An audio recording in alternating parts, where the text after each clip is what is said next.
Right. I cut it short at halfway. So, Mike, if you're there, that was just for you, but that was for everyone. I'm working on a shorter intro. Woo Wednesday. I guess it's 11 p.m. where I am, and on the West Coast where y'all are, is it 10:10? It's 10:10. Yeah. Wow. 10:10 p.m. Sorry, I was a minute ahead for the first time in history. Bernie was early by 1 minute. 1 minute later. 1 minute later, it is 11:11, so it's still Wednesday. So we got Woo Wednesday. We have Mike back. We've got Julia, Hans, and of course myself. Did you get your updates, or like was it lab results or something you were waiting on that were supposed to come in today, Mike? Yeah, we got the stone testing back on these pieces here. We tried to do a carbon date on an obsidian inlay on one of these pieces, but the type of stone that this came back as is a type of limestone. And what's really interesting with this is, like, you can see, like all these pieces, if they chip, they're white underneath. And so the face on all these pieces, this orange color, is not the actual color of the stone, but it's because it's like patina And that's that's white accumulated. limestone or white sandstone limestone, correct? Yeah, it's white, like you can see here as well, like the inside there, that it's a white crystally Specifically, substance. it's not a plaster or like a replica clay. No, it's an actual stone or possibly geopolymer, most likely carved stones, correct? Yeah, the fact it's limestone is really interesting. Just because of its reflective properties, that's what gives it the phosphorescence and its reactiveness to the UV light. It's almost like what they do with brass to the brass sculptures in Nepal to antique them. They'll rub them in kerosene, and the kerosene will blacken in the corners, and it adds this really interesting patina coloring to it. Interesting. Agreed. Another thing we tested too was we had a bunch of the metal XRF tested. I think I sent you. I don't know if you can show any of those images, but we tested all of these today and got their metal analysis back. And the combination is found in these. We have iron and tin and lead and zinc and copper and what was the other one? Gosh, I'm missing one in there. But silver. This one here was pure copper, or there was just a slight bit of iron in it. And the machine you're using, is it able to like get the specific isotopes or whatever it is that's required to be able to source the where the metals came from? Well, the alloy there that you see, if it was gold, you might have an easier time, or a silver. The fact that it's such a mix of metals is really an interesting fact, because it's not just something. In the piece from Awelos that we tested, we found rhodium again, and so now we found rhodium in both Awelos and Tula pieces, which is $4,200 an ounce currently, and really expensive stuff. So the fact that we found 6% of the alloy to be rhodium, it's hundreds of dollars worth of the metal. I mean, it's That's really pretty expensive wild. stuff. Mm-hmm. That's a very fascinating alloy mix blend for sure. Yeah, it had like 22% gold. There was silver in it, rhodium, and there was one other thing in there too. I think it was zinc, actually. Yep. When the user made, money was not of value. At least not the money. Refinement. I think refinement wasn't an option necessarily. Yeah. You can see these. That's interesting. We were talking alchemy earlier, and it's like if you mix copper and zinc, you get brass, and so that's interesting. Yeah, these are definitely like formulations of brass, but in a weird, not consistent way that we would see it today. That's for sure. Yeah. interesting. Orichalcum, I knew it.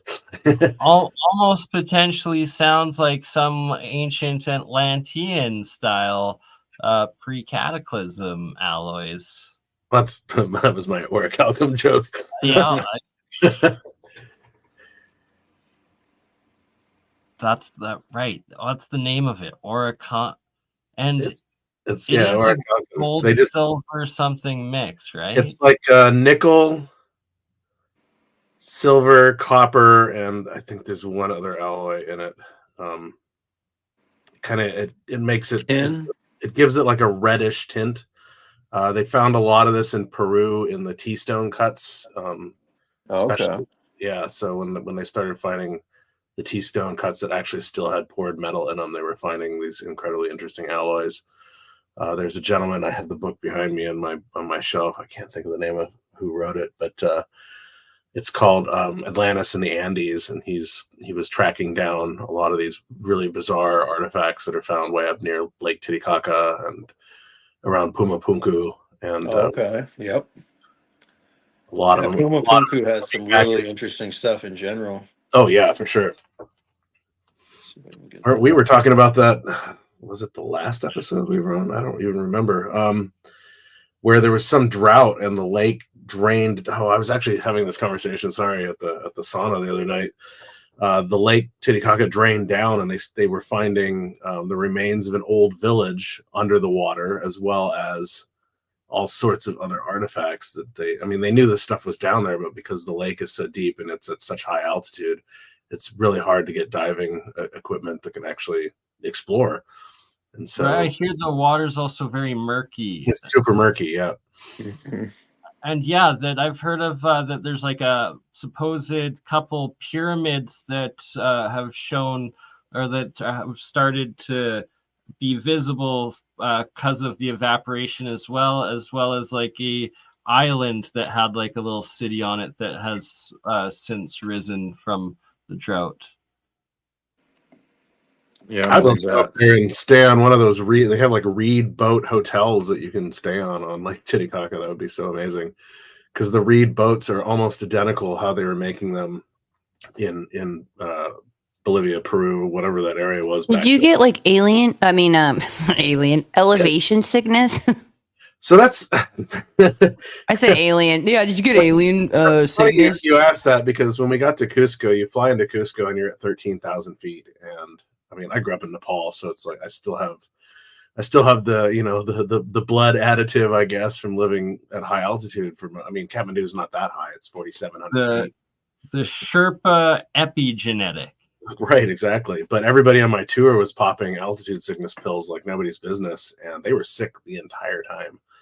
And I stuck to the local remedies. I had my teas. Oh, Hans, I wanted to tell you this. You know the most taken male in national parks is German males. Sorry, what? The most like in national parks, there's like a lot of missing national park missing peoples. The most often missing. It's the most sought after. So be careful. Be careful when you go into national parks, Hans. They want you. Damn it. I carry a big stick. The Fourth Apparently, Reich. What was that?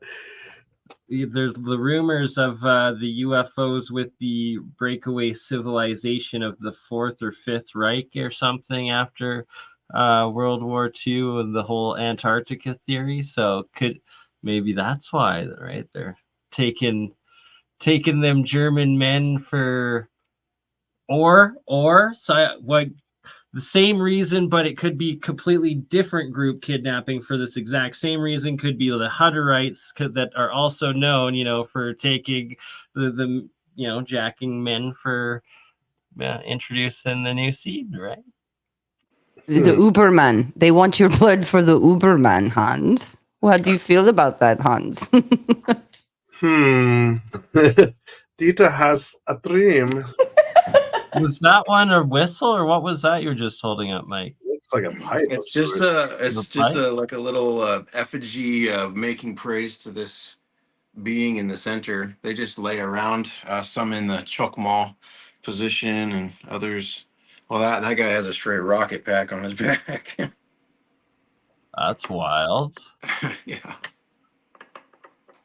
Yeah, there's a Got a few rocket. depictions like that too of weird. Let's see if I have it in here. And then if you get a chance to show, I want Hans to see the scrying mirror. Oh yeah. Is it like obsidian? It is. Amazing. Oh wow. That is interesting. Isn't that crazy? I'd never seen anything like that. I mean, I've seen obsidian, not polished like that though.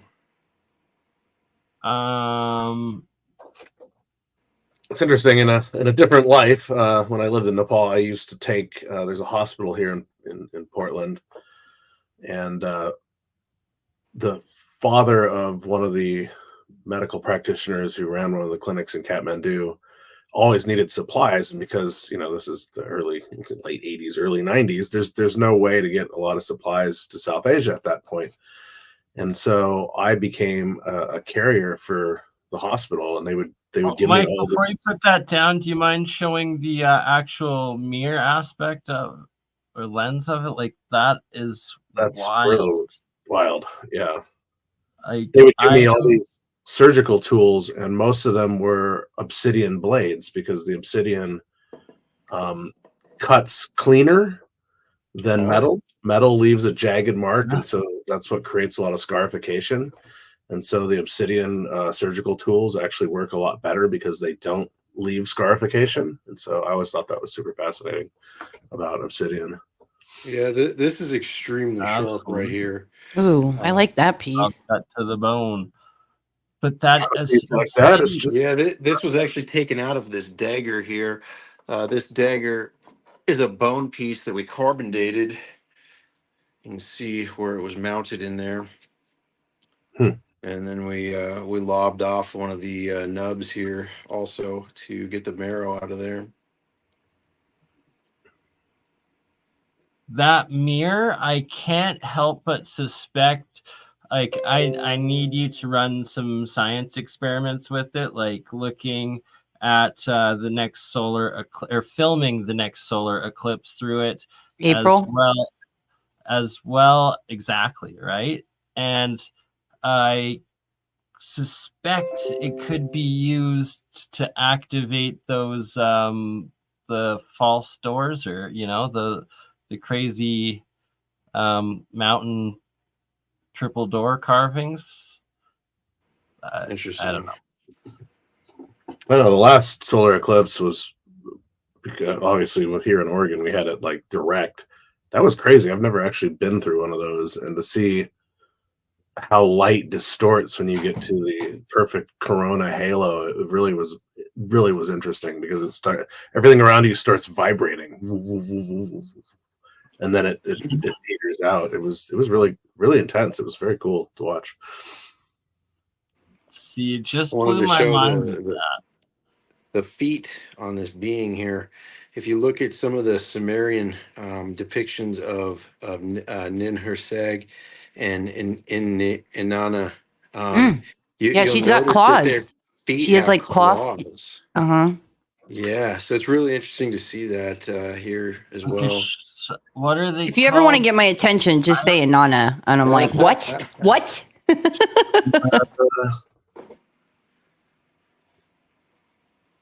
Sorry, Bernie, I interrupted you. Yeah. I was trying to think. I believe they're called sirens, like the evil mermaids or something. They kind of have like bird feet too sometimes. Oh, interesting. Yeah, that's a great possibility, actually. And they came out of the sea, which is interesting because, we see pieces like this here. You can see they're clearly with a fishtail. If I can show you here.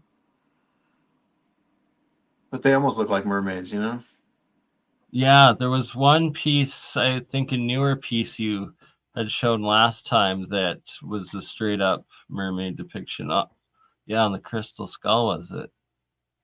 Yep. Yeah. Did you guys ever see The Golden Child? Great Anyone? Of You know course. how behind the thing, but like, do you know what I'm talking about? And it was flying like it was like, was it smoking something? But it had a tail like that. No, she's a Naga, so she was a half dragon, half woman. Yeah, she's a Naga. and I think that's really related to all of this. Yes, that's the word. Thank you, Hans. I was trying to think of another term of those could be not depicting Naga. What were described as Naga. I mean, you find these depictions all over Buddhist art. The first king of Bhutan, his name was Urgen Wanchu, and he was known as the Druk Gyalpo, which is the cloud dragon king, basically. But his Dropa name was Deb Nag Po, which basically means the flying serpent lord.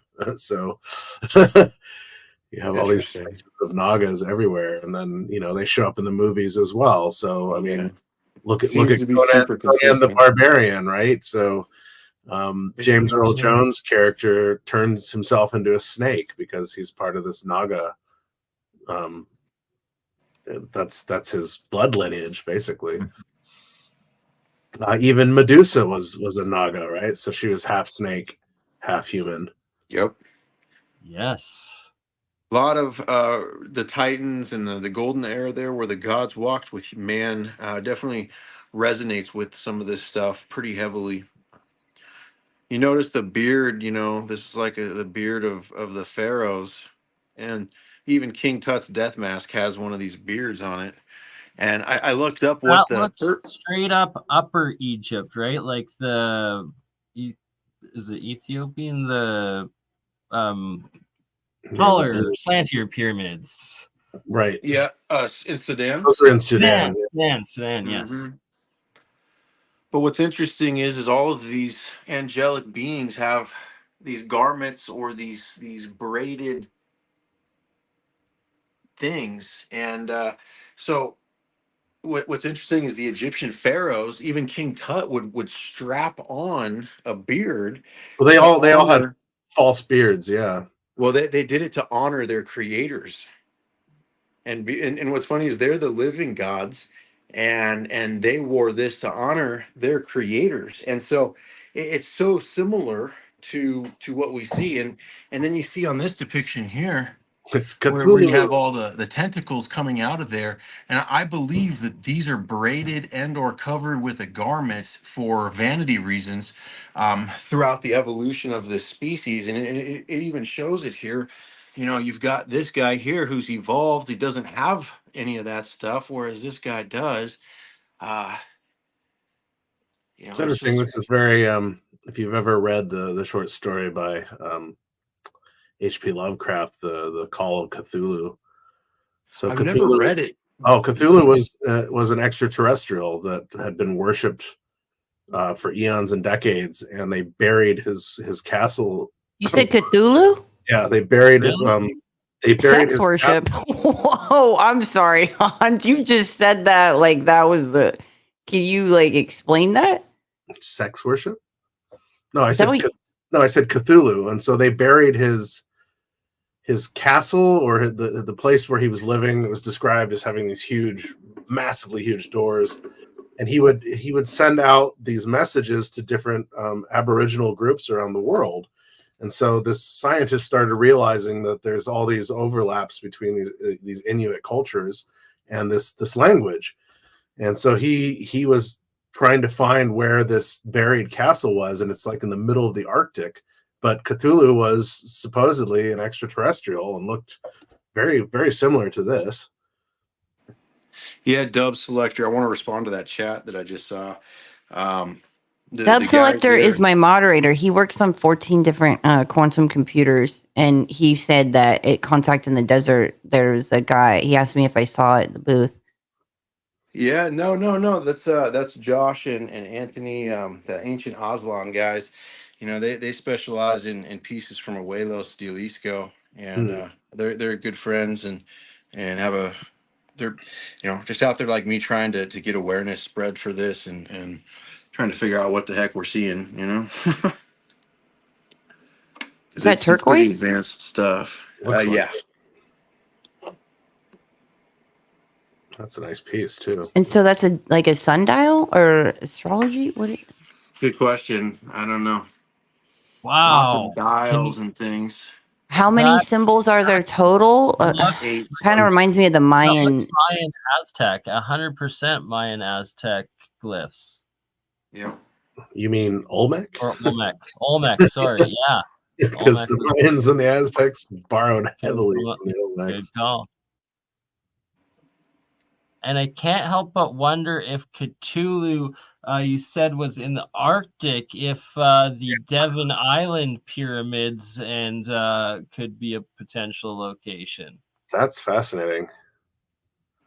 I thought Cthulhu was beneath the water. I thought Cthulhu was a water, like a big, almost like a Loch Ness type thing. This is what comes from the story: is his castle was buried under the oceans, and they wake him up, and basically he chases after their boat, which is trying to retreat. Obviously you can't go super fast with wind. That one is telling a story of a comet hitting and bouncing off or deflecting, or yeah, likely when Tiamat maybe blew. I think maybe they had some, because in the Sumerian cuneiform tablets, Marduk destroys Tiamat. Well, because he gets in the Tablet of Destinies, he gains it, and then once he has that power, Yeah, so I think that fracture is where we got our moon, where Venus's atmosphere got messed up, where the scar on Mars came from, and possibly where our ice age came from. So fragments of Tiamat, and that's where the asteroid belt comes from as well. You should all watch Dark Journalist's Friday show last week with Joseph Farrell. Amazing. And they got into a little bit of that. So if Tiamat was a water-bearing planet and Mars was one of its moons, once that planet would have been exploded, there would have been an electrical discharge, basically because of the nature of the two. And that's where the giant Mars. Wow, that makes sense. It makes sense. I'm giving credit where credit is due. Joseph's work is just really amazing, and he's like the only place anywhere in our solar system that there would have been a worldwide global flood. The flood is on Mars, especially after this, War of the Gods, era, basically. And so, why one half of Mars is covered in craters and the other half is covered in sand dune covered pyramids and faces. There's enough frozen and underground water on Mars that they've discovered so far that could basically cover the entire planet with about 4 feet of water, something like this. 4 feet, 4 inches. Wow. It was 4 feet. I might be getting that wrong. Anyway, watch the show. It's an amazing show.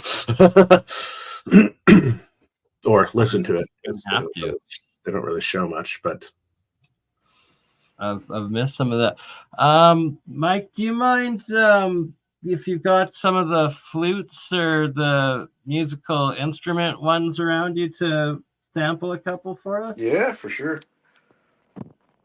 I'll do this guy here. Legend of Zelda time. Do, do, do, do, do.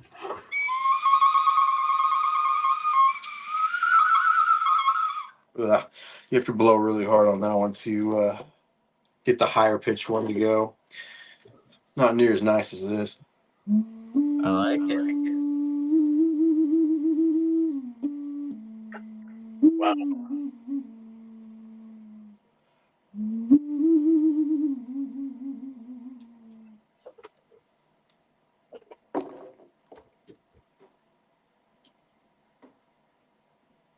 That one was deep.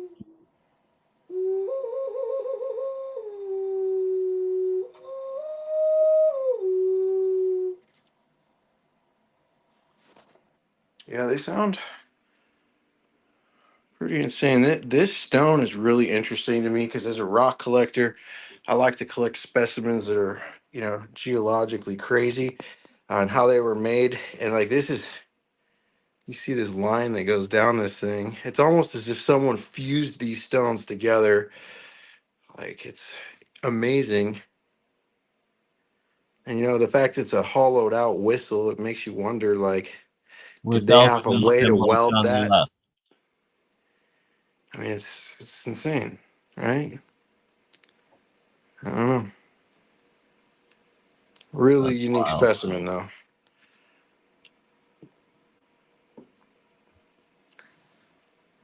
There's a couple. Like this whistle here shows like the joining of the serpent and the duck. I think it is for the for Quetzalcoatl. It's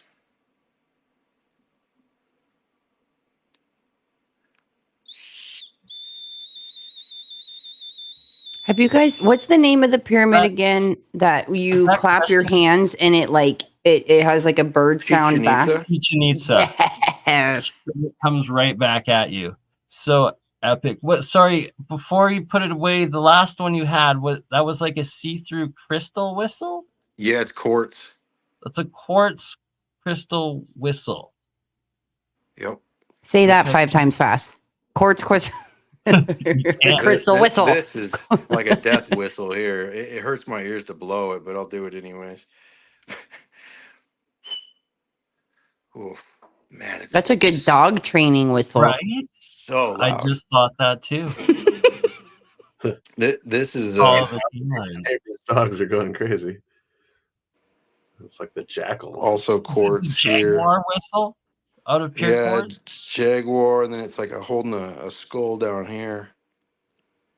Now, is this found in Jalisco or whatever? Like, No, these are all Tula. I've only got one whistle from Jalisco, and it's a ceramic one. It's in my safe. I don't keep it out usually because it's ceramic, really breakable. now, do you Are you able to decide which pieces you get before? Yeah. Well, I mean, I buy parcels usually to save on shipping and costs. So, they'll go out and dig, in Jalisco, for instance, for 4 or 5 days and then come back to town and sell what they have. So, you might get a snake and a face and some of these, and, you never know really what they're going to find. And then with Tula, those guys are out there digging in teams, and so they will sell parcels as well, 6 or 8 of the pieces at once. Tula's the location with the video that you shared with me with the underground cave that it has covered in the identical matching elongated skull carvings. Exactly. Yeah. Yeah, and this is 1,500 meters from the pyramid there. That's a sacred site. It's literally right on the other side of the border wall that contains that sacred site on a farmer's field.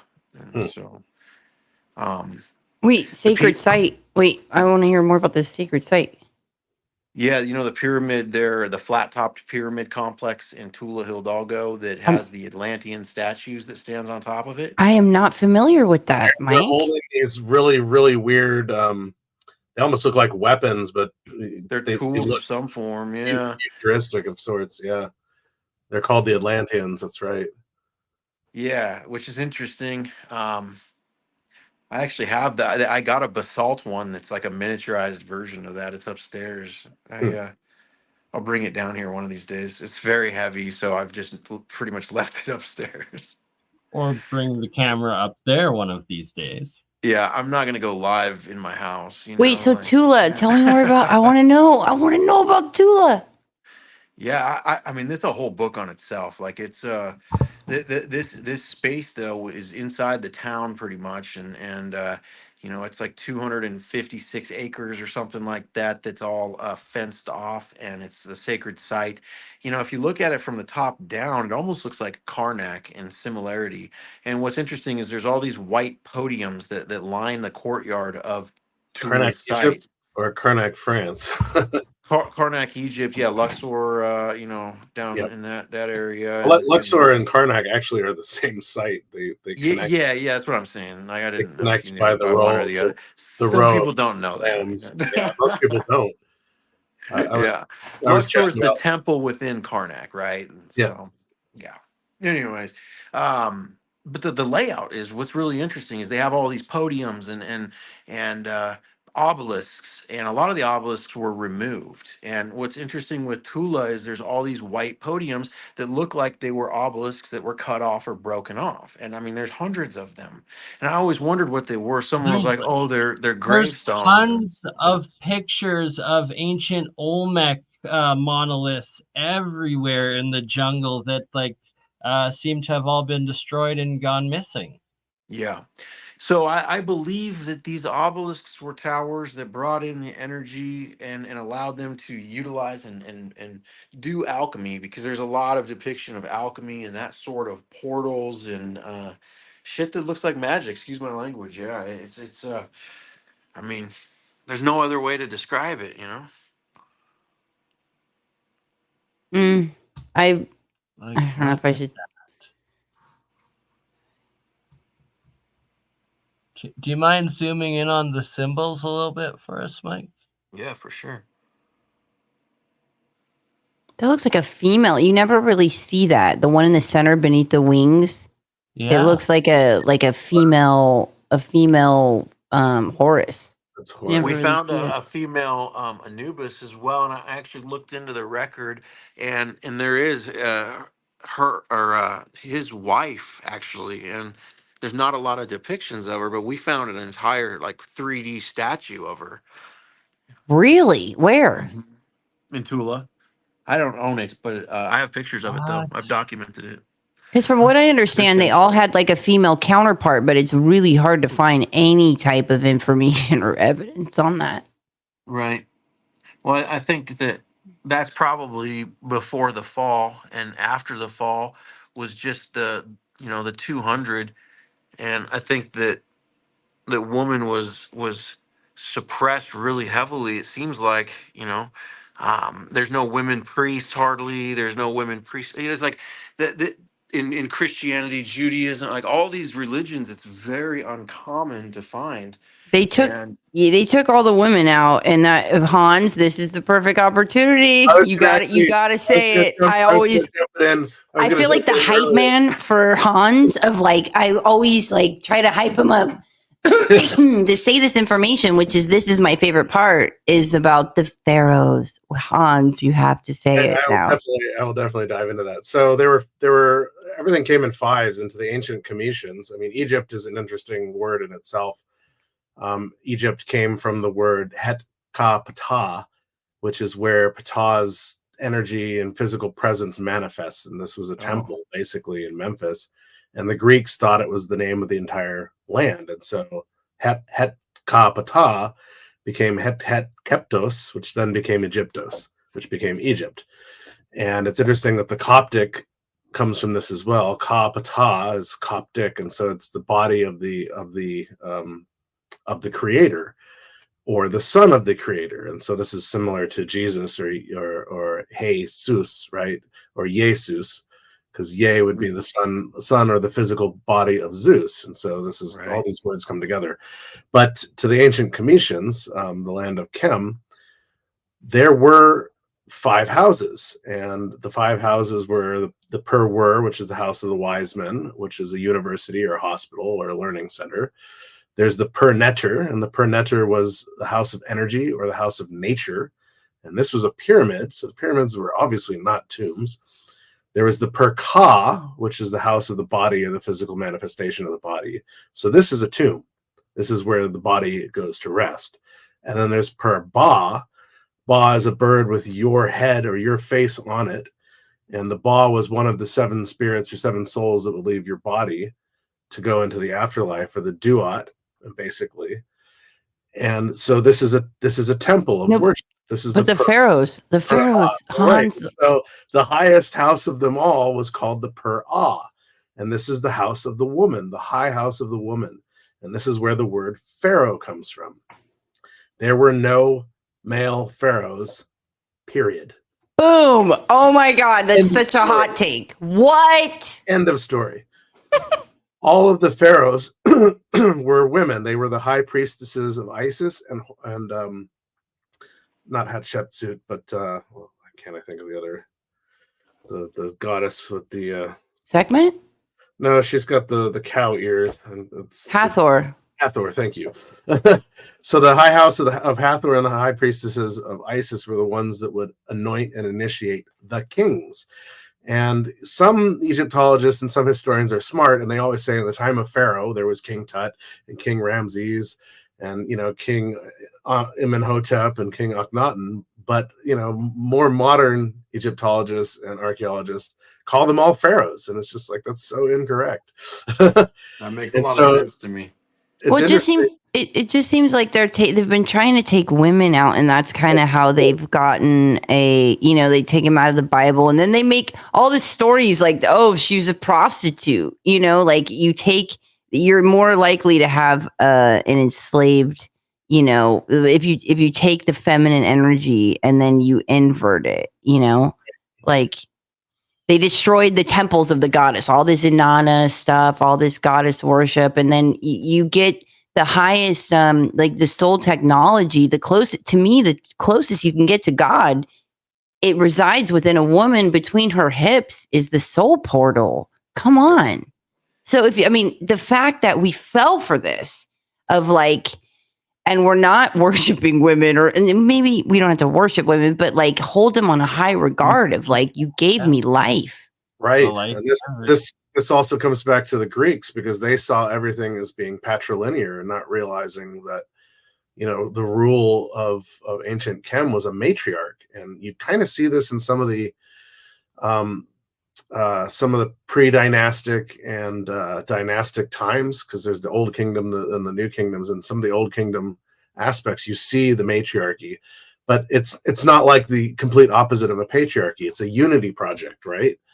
And so the women had the rule of fertility and the art and the land, and the men ruled over the kings, basically their consorts ruled over the people. And so together they created the fertility and the ongoing fertility of the land. And it's interesting, you're talking about these obelisks at Thule or Thule or whatever we're going to call this place, because the obelisks would have been able to transmit energy coming from the pyramids, this natural geomancy energy, which would have enlightened the people and also created massive fertility with the crops because of the electromagnetism. And huge. Well, huge this is like culture aspect of it. I think that's super fascinating that you find these towers, these obelisks all over the world. I mean, it's mind blowing. They're everywhere. Well, Same with columns. I mean, all the columns at Thule also are very interesting, because you don't see a lot of columns in South America, but at Thule, it's like a site out of time and out of place. Nothing there seems to match anything around it, and so I find that really fascinating. Anyway, sorry, Julia. Just like what women represent, though. I mean, the closest you can get to God is through imagination, through creativity and intuition. And women with their intuition are the things that women can do when their child is in danger, and how they get this energy where they could literally lift up cars, right? Like supernatural, right? And they give us like the amazing thing. When you hold a baby, your body goes down to 76.8 or 0.6 degrees. Your body knows when you're holding a baby, it naturally goes down. The way that it produces milk is absolutely amazing. When you're breastfeeding, a child like so far away can make a sound. The woman's body who's breastfeeding can literally produces milk. It's unbelievable. It's so divine. It shows that there's God. It shows how divine we are. And then women, the natural healers that they are, with the herbs and the instincts and the intuition that they get when something's wrong, and how to care for them, and modalities of healing modalities. And then the fact, if I had told you and explained to you that like that would be like a whole population and world would be like how do you like, if I came to you, it was like, how do I convince an entire planet to not honor women and to think they're not powerful? Like, but what, I mean, wouldn't you be like that? Wouldn't that take convincing of like, wait a second, wait, no, they give us life. That can never happen. You can never do this. It's like, yeah, but I'm coming out with this like marketing campaign. I really need your help on this. How do I convince an entire several generations that women are not powerful and that they're whores, and you're not to listen to them, because that's our biggest thing here. They're That's cursed. Going against us. It would be hard. Like, you would think there's no way. A shout out to all women. If we want to end the wars in the world, Julia and I talked about this before with put women in charge DNA of every country and menstrual blood. But the women used to give their blood back to the earth, and wars did not persist. Now men go out and die on the battlefield, and their blood becomes this, sacrifice back to the sacred planet. And it's like, if we ever want to end wars, these women who are the mistresses of all these oligarchs and these, the world's rulers, they just need to give up sex and not have sex with the rulers anymore. And you would see how quickly war would end. I mean, it would be amazing. But going to what you were saying about breast milk and the child knowing and the mother knowing, this weird instinct between the two. Did we ever talk about the phantom DNA experiments that have been done? Yes. Yeah, get into it. I'm all about the phantom DNA. So one of the experiments, they cut off like an inch piece of flesh off of one of the test subjects, and they sent it to a different lab, like several countries away. This was in Europe when this was being done. And they would do all these experimental tests on the subject. So they would introduce the subject to pain or to pleasure or to vibration or to heat or to cold. And they would watch this 1-inch slab of flesh in this other lab, and it would react almost in real time, exactly the same as the test subject that was being tested upon. Quantum entanglement. Talk about the mother knowing my son or my daughter is in danger. This is amazing, because it's like, it's almost an instant, intuition that the mother has. So the father doesn't have this. It's always the mother, because the child came from, in essence, the mother, right? And so the child is a piece of mom. We're all pieces of mom and grandma and great grandma. It's like this matrilinear, passing of DNA, basically, the mitochondrial DNA. And so to have this reaction, this scientific reaction around DNA and phantom DNA effects is really, really fascinating. And so when Julia was talking about, breastfeeding, it brings that up almost instantly. It's like, wow, there is definitely this, quantum entanglement going on between the mother and the child, because they are the same. The child comes from the mother, basically. Absolutely. And also, like, just biological life, like within the body, and like you're saying, from mom to child. Well, and I mean, it's the same with Earth. So Earth is Gaia's Mother Earth, right? And Earth is a water-bearing planet, and we have a plasma sun generator out there that heats us and gives us life. One of the other phantom DNA effects was they would take these 2 test tubes. One was autoclaved, so it was completely sterile water. There was nothing in it. And the other one had seawater in it. So it's like teeming with this microscopic, crustacean life, in a sense. Well, Hans, let's see it. The cerebral spinal fluid is one molecule different than seawater. Right. And the fact that, and then the moon too, the fact that it can affect the ocean and the tides the way that it does. And we're mainly, we're so similar to that water. 70% water, right? So it's fascinating that they took these 2 test tubes and they put them in a totally isolated room, sound, water, sound, light, the whole 9 yards. And they shined one of these green scientific lasers through the seawater test tube, through the autoclave test tube. And they came back, it was something like 18 hours later. And they've reproduced this experiment several times now. They came out 18 hours later, I believe. And they looked at both test tubes, and the second test tube that was totally autoclaved and had no life in it had the resonance of the same life that you would find in the seawater. And so the green laser is a plasma generator, and the water is what holds the DNA.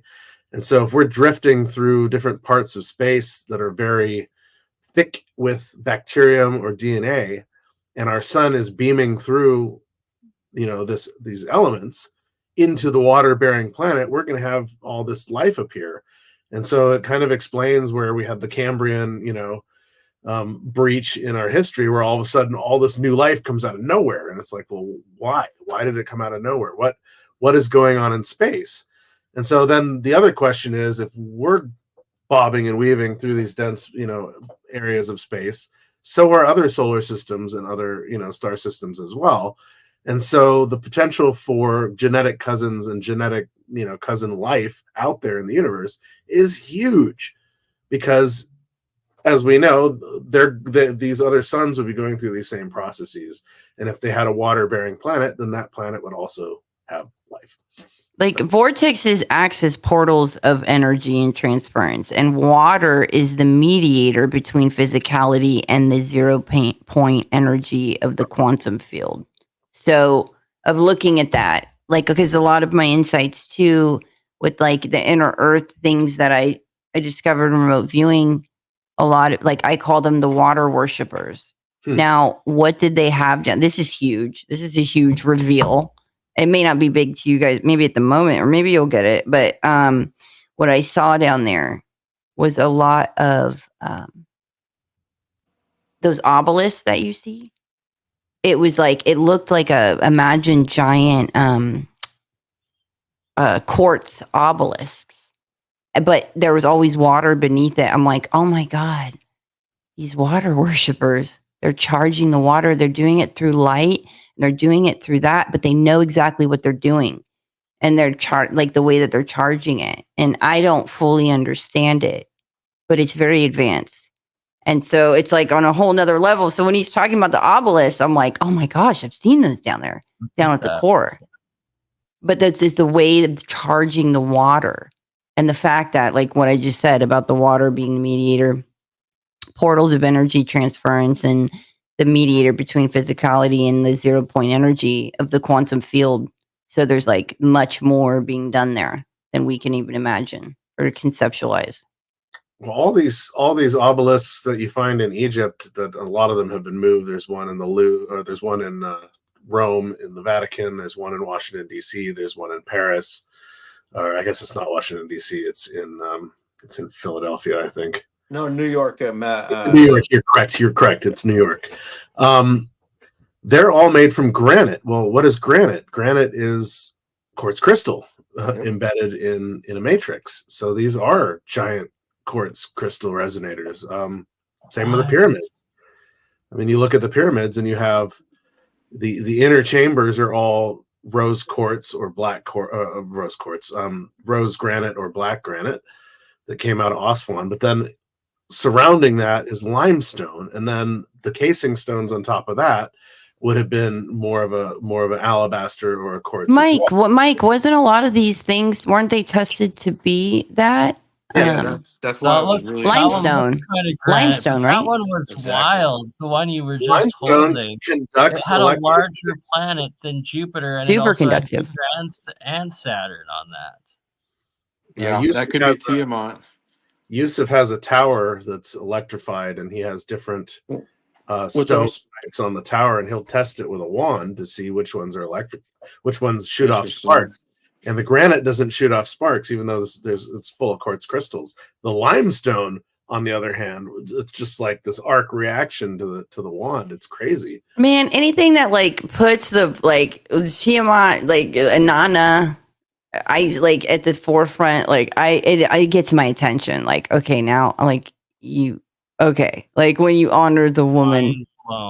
Like what? Like, look at the crystal. That is like a granite or basalt piece. This is a granite, sure. There's so much quartz in that, it's crazy. With Quetzalcoatl and AKA the notice the helmet. The Naga. Same hat on the snake as Isis sports and Horus wears. I think that's the depiction of the halo. That's like the There was so much goddess worship too that, like, things that are coming to the surface when they have to do with the woman and or the goddess worship. I'm like more interested because they really tried their damnest to remove that from history. Well, look at Mecca. I mean, so you go to Mecca if you're Muslim, you go there for your Hajj, usually at the end of July, beginning of August. It's incredibly hot in Saudi Arabia at that point in time, for sure. But everybody goes to Mecca, and in the middle of Mecca is what is called the Kaaba, and the Kaaba basically stands for cube, and it's this big black cube building. And you go in there and you circle it 7 times counterclockwise. So here's your Saturnian aspect, the rings of Saturn. And then eventually you work your way up to the eastern corner, and on the eastern corner is this giant silver yoni, and in it is this chunk of meteorite that came from Sirius. And so you have the yoni giving birth to the star seed in this giant black Saturnian cube building. But what's interesting about the Kaaba is it was actually commissioned by the Queen of Sheba as a goddess temple. And so the whole thing, is this goddess and seed worship, but it's being disguised, under Islam. And Didn't Abraham have something to do with that too? Later on, yes, but the origin of it comes from the Queen of Sheba. She was the one who commissioned it to be built. And so again, goddess worship, hidden in plain sight, right there, and it's fascinating. I'm super fascinated by it. Listen, they say, like, I'm not about idol worship. But like literally, I take that back. Like, goddess worship. I'm starting to, like, I feel like encouraging it, or like just honoring women in general. Like, come on. I can't believe they pulled this off. Right. Well, I think it's just like segregation, though. Like, at the end of the day, you're either segregating one way or the other. It's either women or men. It's not both. So, like, for true equal, like, to move forward, we truly have to like, look at this. We need another unity project. Yes. Yeah. This is like the whole thing. Oops. I'm curious about the real quick. Sorry to change the subject. I'm curious about the phosphorescence in these. Has any of this been tested for uranium? Yes. I got a Geiger meter radium. Here. Or radium potential? No, you're uranium, because you see a lot of there's no ticking on any Geiger. Who will go to these when somebody sells their house and it's a estate sale, and they will try and find all this old glasswork. Uranium dishware. It's a thing. It's beautiful. It will glow green just like this. Yep. And so But the thing with that is it's coming from. It doesn't hold its glow for this long. Uranium will glow, but not like this. It doesn't glow very long. It will only glow under the light when you have the light. Yeah, you're charging these up with your light, and then we're seeing the after effect. But uranium, right? But I have uranium here in its unpurified, out of the ground form, and it definitely glows, but only just for a second. And it also makes my Geiger counter tick, and this doesn't. So there's definitely no uranium on these things. And there's certain ones that are also red, yellow, and blue, and that it seems that it actually is infused with some of them in the crystals, while other ones seems like it was painted off, and like the ones that were in water seems to have eroded off somewhat, but it's wild. And that you were the one that discovered that these artifacts actually glowed. Yeah, as far as the luminescence properties, yes, the phosphorescent glow was actually discovered by a friend of mine. He swore that he saw these things glow, and he had a reptile light, and but it wasn't very powerful. And I got one, and I couldn't really see it, and I'm like, no, I don't think so. And then we tried one of these really bright LED lights, and that's when. Because it takes quite a bit of power to get them to not the green and the blue, but the phosphorescence like this. I'll show you. Well, the ancients would have charged these up in the sun and then used them. No, that's impossible, because the half-life is so short. You would never be able to see it long enough and tell the sun to go down. So they obviously had a way to put Charge the light them. into these things, and they obviously had an effect. The thing is, if they were all limestone or this, quartz calcite combination, like this guy here, which is still another form of limestone, I believe that this stuff all is found near a pyramid. And so if these pyramids were bringing in, and if you look at what the Mayans, or what they say the Mayans coated their temples with, I don't believe it was the Mayans who built those temples, like Tikal and stuff like that. Uh, but if you look at what they covered it with, it was a type of limestone, and they made it into like a, not a mortar, but it was what did they call it? A stucco. Geopolymer of sorts. Yeah. They call it a stucco, and so It's the that stucco stucco that's is lime. between the geopolymer blocks usually. And Dude, then I tell everyone on my show, I'm like, whoa, careful when you swing around the word geopolymer. You might create a war in my chat. But- it's all about research. But they also had, was it schist? No, the I had the schist once. It wasn't good. no, not schist. What the pyramids were originally covered in, the Limestone. Well, no, you're talking about in Central America and Central America, Mexico. so and stuff. they had mica in all the Mica. courtyards. There we go. Thank you. Everywhere. Mica. All the mica covered came lots out of them. Nicaragua. So it's like, how did they travel with that? I mean, there's massive amounts of mica. And we know that, is it Tikal or Tiwanaku? One of the two. It's not Tiwanaku. Teotihuacan, Where I it's believe. Teotihuacan, where it's the temple of the sun, the moon, and it's like the whole solar system. Basically, it looks like a circuit board. But that entire central plaza, excuse me, which was all covered in mica, was also all covered in water. And so that was all a water plaza.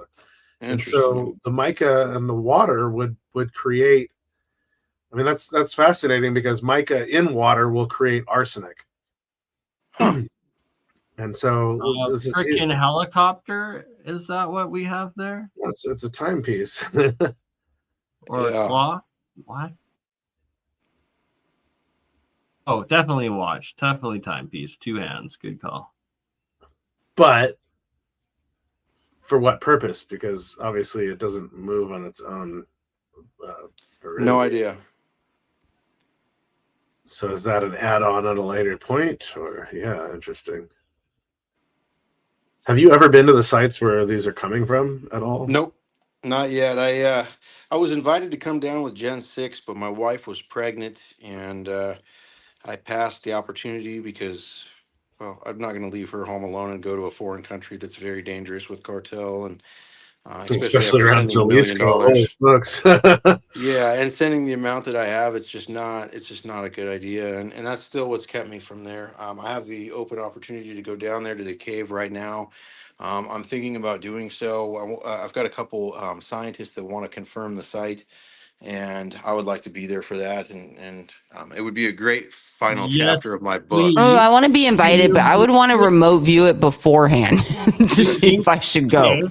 Well, You could do do that, both. Julia. And can you make it and plan it for like November of this year when it's cold in Canada, so I can take a trip to Mexico with you? Let's do a docu-series. 100%. We'll join you. Yeah, it's We're it's just gonna go hang out on the beach at Cancun and drink mojitos. definitely not that part of Mexico, unfortunately. Yeah, it's definitely not that part of Mexico. They just opened a train that goes through most of all the ancient sites in Mexico now, and so through the Yucatan from Cancun to Tulum. Yeah, super Really? amazing. Unfortunately, these places are far away from there as well. Yeah, of course. Yeah. Yeah, it's actually only about 2.5-3 hours from Mexico City, so it's not too bad for Tula. But for Abuelos Jalisco, it's multiple cartel checkpoints, and it's about 6 hours, and that's another story. So Tula is the safest one, and Tula is where most of your artifacts came from, and has the cave with the elongated skulls carved in, correct? Correct. And it's close to Mexico City, which has Teotihuacan, City of the Gods. Mexico City is fascinating. I wonder how many cave systems are in and around, We're the planning lake. a trip. You see this type of carving right here? You can actually see burrs and stuff like this was burned in there.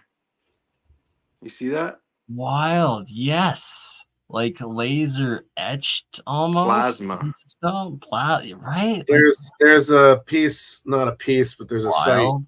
in Peru in the Sacred Valley that looks like this, where it looks like somebody took a lightsaber and just, carved these And like what sort of language? wavy lines and shapes into the rock, and it's crazy because it's melted into the rock. It's like, how are they doing this? Okay, I don't know how to say this, Mike. I love you. I love what you're doing and everything, but I get such bad energy off of some of these pieces, and I don't know what to do about it. Why? It's because it's the fallen angels. This is the duality. I mean, this is the darker side of our duality being shown. The Old Testament, the things that Jesus came to put his church of transfiguration in front of, to never allowed to do what they did again to our genetics and our DNA, to abuse the creations like they did. That's why it's dark, because this is pre-flood, and so anything in, this was all completely destroyed for a reason. No, but I get such a variety, because some of there are some pieces that I get like a strong, like, boom, hit on, but there's some that I get like such like horrific things. Like for me, it's sometimes hard to watch. Bad some of it's things straight up happen. demonic looking, Right? Like there's histories of genocide. But when you look at yourself in the mirror and you smile, it's beautiful, right? But then when you look in the mirror, like you're very upset at someone driving very I like slow darkness. in front of you. Like this is what gets me. I fuck with darkness. I love me some darkness. We just don't need to be summoning no actual demon demigod through some portal and some whistles and a dark black mirror and the table of Quetzalcoatl and Cthulhu. Cthulhu, yeah. Well, thank you. You just reminded me, thank you, of the scrying mirror. So the movie I love to love on and hate, The Last Jedi, where it has that scene where Rey falls down into the pit and she comes across a scrying mirror or a scrying wall and asks, show me who my parents were. And it goes through that whole snap sequence where it's her mirrored a million times. So she's like looking into an infinity mirror, and she finally comes up to the reality of the scrying mirror, and she sees herself, which is obviously what you would see in a scrying mirror. But scrying mirrors are really amazing, especially around Beltane when the magic is thick, and so you would want to scry and figure out the next phases forward. So to see a scrying mirror being used in this kind of artifact is even more fascinating. It might not even been used as a scrying mirror. It might have been used as a regular mirror, but it does seem like a visual portal for sure. On the back of this holder, I'm going with portal for sure, and it's got to activate something. Some of these other artifacts, I swear to God, Mike, like they're holding it like up to the sun. You see that? So what they would be channeling the energy from the sun, and that black redirecting it maybe plate. The sun was powering that radiant energy. Interesting. What's that one? I haven't taken it out in the sun yet. Thing called that he was holding up there, and that's what was charged by the sun. It's possible. Not the. Sorry, what? There's the 3 different ancient Egyptian pieces, and the figure in that last image with the sun charging it. He was holding it up. It's like the walking stick staff one, not the. You're talking like from Indiana Jones? No, from ancient Egyptian like depictions. There's. Why am I having? Oh, they have a. It's not a staff because it never touches the ground, but it has like a crook on one end and then like a snake head on the other end. Yeah, you got it. Like but it never touches the ground. It's like not, a golf club on the top, and then the bottom like 2 spikes. And yeah, correct. the fact that that's what he was holding up to charge with the sun, and the fact you say that they never touch it to the ground, very interesting. And could it be that you charge by the sun, and then when you ground it, it releases the energy or the charge? That thing definitely with the Black Mirror and potentially the Ouija board looking thing and the 5D alien chess game probably will activate an alien ghost for you. I mean, it's pretty trippy, right? Is that a piece of crystal or? It's an amethyst in there. Yeah. That's amethyst. I'll see if I can get a better shot here. Pretty well polished. That's amazing. Have you guys ever seen those videos where it's like almost like a ring cam and like some type of darker force like hits them? Anyone? Yeah, I know. I'm not.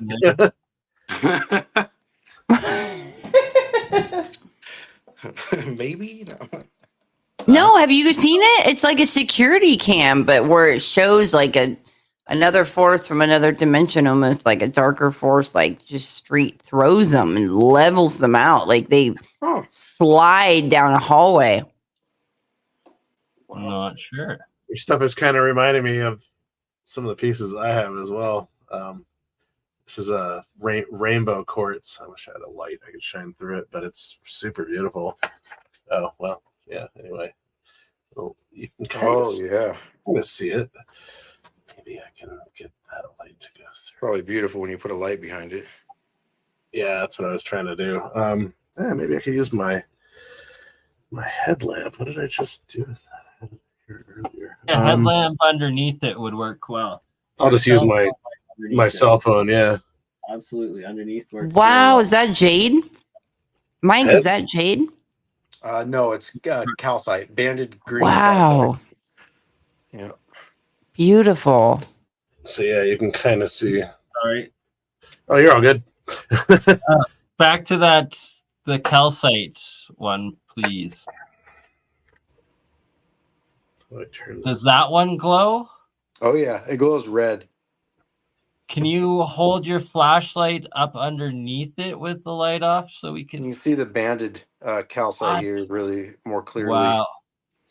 So calcite is like alabaster, and so this comes from deep mineral springs, and so it's the buildup over millennia of the. That's of the a salts. big piece of calcite. No.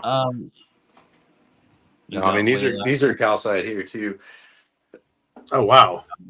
And these are 50, 60 pounds, you know. Wow. I like the striations in that. Interesting. I had one that was like 80 knew how to work pounds. that material. That's for sure.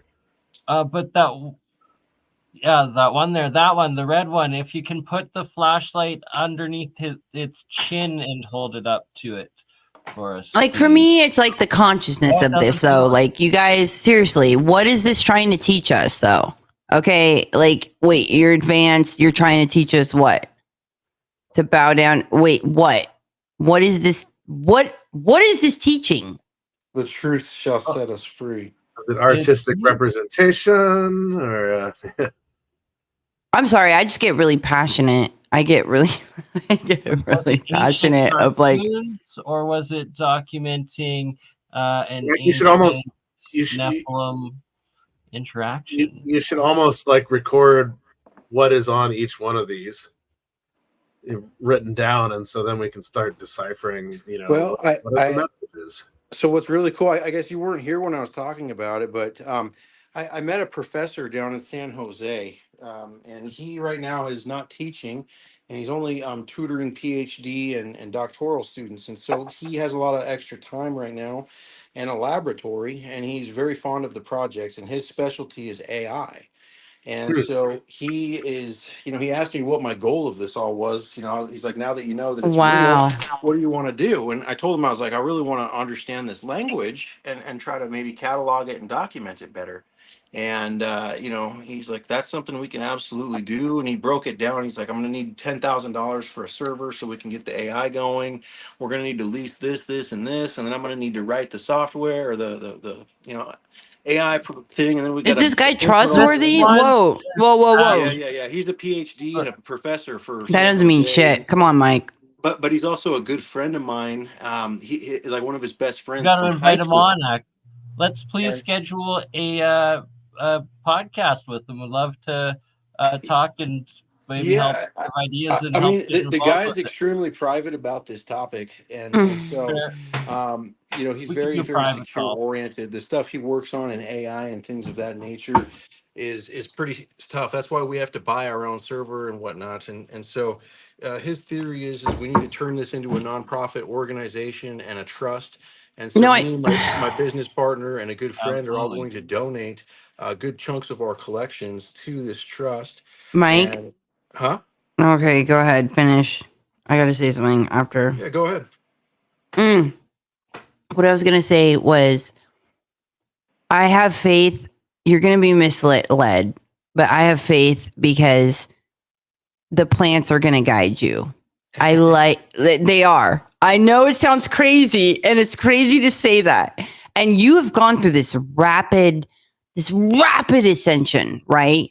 Where you were taken and you were like violently taken out of what you thought was reality. And you were put in this position that was so freaking opposite of what you believed in, that went against everything you believed in. And it got you to ignite this pathway of like, look into the research. Look, I know you're all about evidence and the information that supports that, but look deeper, Mike. You know why? Because the way you retain information and the way that you say it is powerful, and it helps unlock things, and it helps do things, it helps change things within their own DNA and within people's own path.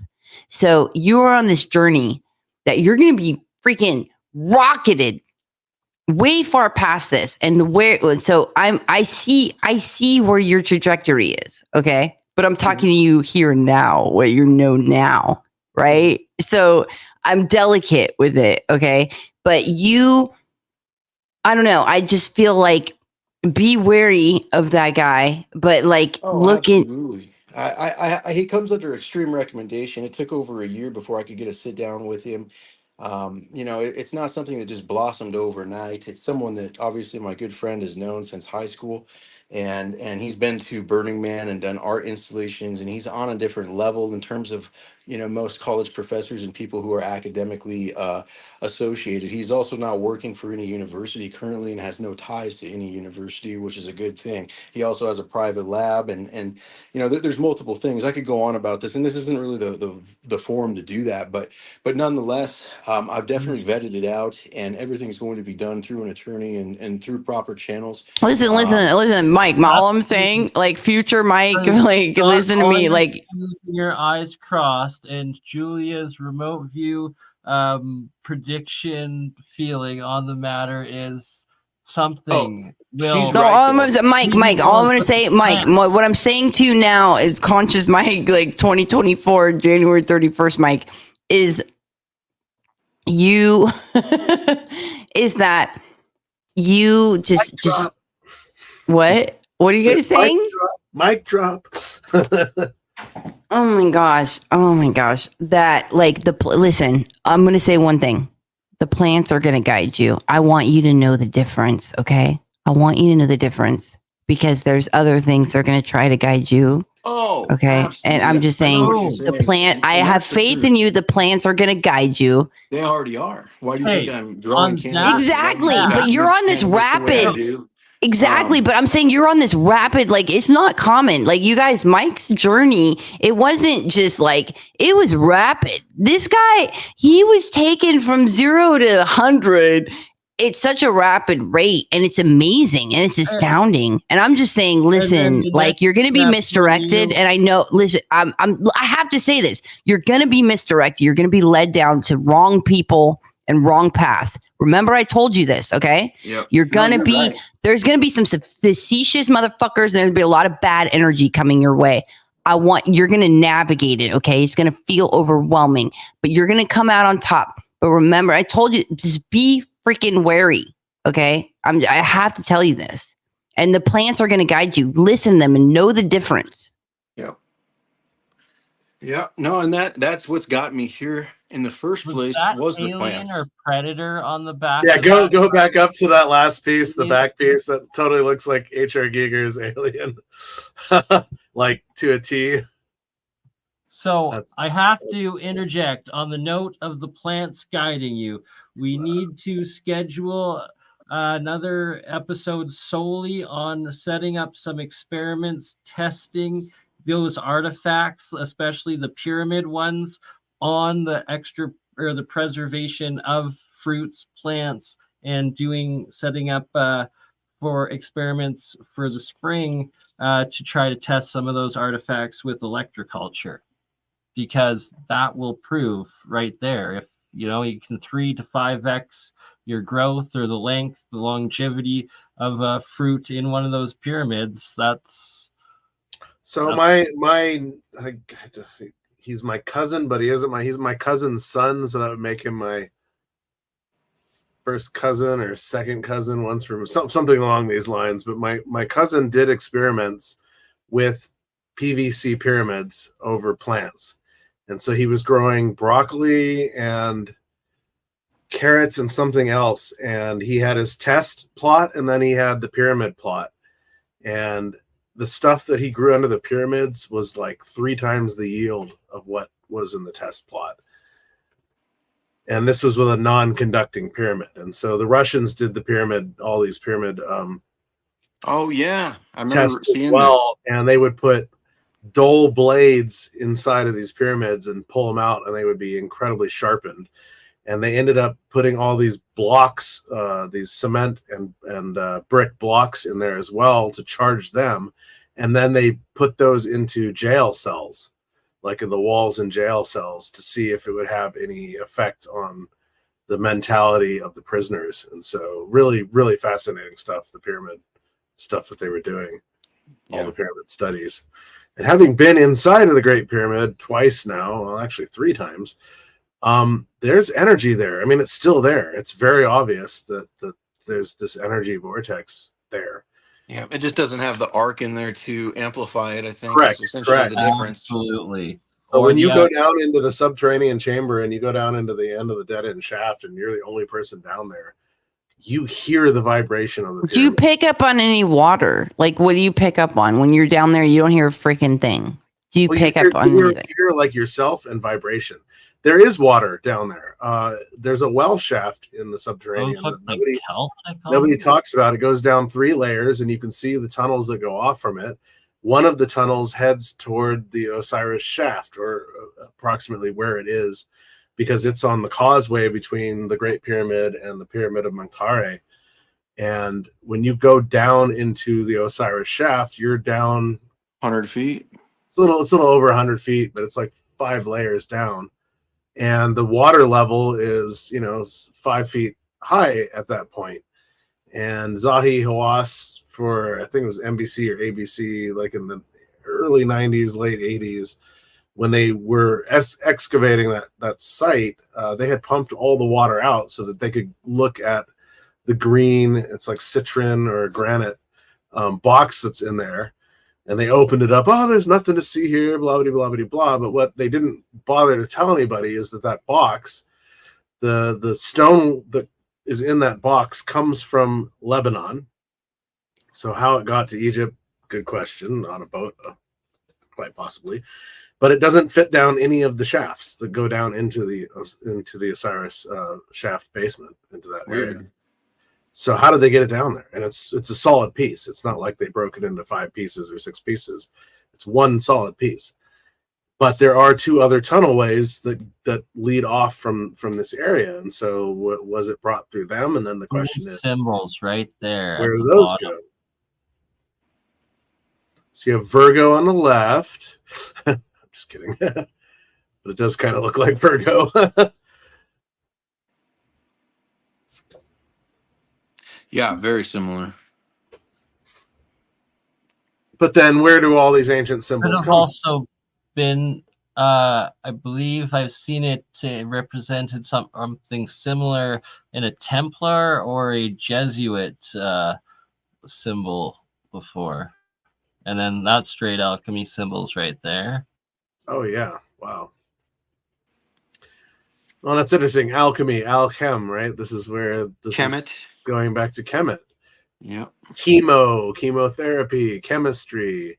All these words come out of the. It's more of the Arabic going back to the ancient Suf, because the Greeks during the Ptolemaic period, they really destroyed a lot of the ancient history of chem.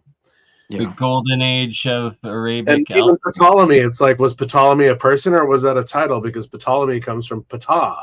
So it's just like, wait a second. Ptah is not a Greek god. He's Egyptian. He's the creator, Cometian god. So what is Ptolemy? And, obviously the Greeks conquered Egypt. Alexander the Great did so in 332.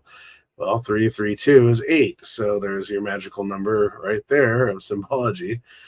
And then you fast forward, get back to Star Wars again, and you get into the Ashoka series. And at the end, when they meet up with Thrawn, coming back from the unknown territories, his army is the army of the 332. There's 8 again, and he's from the 8th ascending family of the Chiss. And so 332, 8, all these things. His captain's name is Captain Enoch. They all have golden faces. It's just, there's so much symbology there. That's just totally. Wait, hold on. Time out. To all the viewers, if anybody comes across any information on lion-headed beings, I want you to email me at Julia. Wait, it's Julia at juliakamman.com. Lion beings. Hit me up. That's like, I'm serious about that. But anyway, sorry, Hans, go on. Oh, you're great, because I was about to segue into Star Trek, where there is a lion-based character that's like a captain seen in the background, and so it's interesting that we have these Leonids being portrayed even in Star Trek. So yeah, anyway, just kind of curiosity. I'm not going to explain fully why I said that. I've had an experience with one, and so therefore it triggered my soul. Okay, maybe I'll get into that publicly another time, maybe never, but just know of me trying to differentiate certain energies and what I think and feel and what may or may not be. So we're all just trying to figure out where we're at, who we are, and where we want to go. So exactly. This is why I always bring up TVs and movies, because there's so much esoteric and occulted knowledge being shared in movies and TV shows that we totally miss because we're not looking for these signs and symbols. And so, this is why I do my whole piece on symbology and the magic of symbols. It's like we need to start paying attention to the spells and symbology and the spell casting around us, because it's everywhere. And the question is why? Why are we being surrounded by symbology and spell casting? What are they trying to keep at bay? I mean, it's especially in the age of the internet, it's like they're really trying to get ahead of this. There's something about us, you guys, humanity as a whole. Our subconscious propels what happens in this realm, in this reality. Okay, so you'll see things that isn't just the symbol or whatever, but what we think about, we literally bring about. And if you can have an entire population, and that's where the Bible, the rewriting of the Bible and getting them to believe this thing you're trying. How do you get a whole? Like, if I came to you, like earlier before, of like, how do I get entire population, entire planet to be against women? If I come to you now, and I'm like, well, how do I? Like I said, gangster rap music. That's exactly what they're doing. Right. With Hollywood. Sorry, Mike, that last piece, was that a comb or what? Is that just a I thought it was a whistle, but it isn't. Yeah. I believe it's this type of skull here. Once again, alien predator steez. Potentially. That's wild. God, I have the Giger's Necronomicon up on my bookshelf behind me. But sorry, while Julie was talking there, I was amazed the last several artifacts you held up were straight up alchemy symbols, and then what with add-ons, like it's like a script writing or like literally procedures, an equation. Hold on. Equations is what go back to that phase. Wild. So this symbol right here is the second phase of the sun. Okay, this is Ra. This is the adolescent, uncontrollable sun, and it's always a circle. Usually, it's a circle with a black dot in the middle and 3 rays coming out of it. This is part of a lecture I'm doing about Egypt. Yeah, the 5 phases of the sun. What is this one? This is also Ra. I mean, it's a continuation of Ra. And so you have Kepher, which is the dung beetle pushing the dung onto the hill in the morning, right? Kepher. So the dung beetle is also known as the scarab.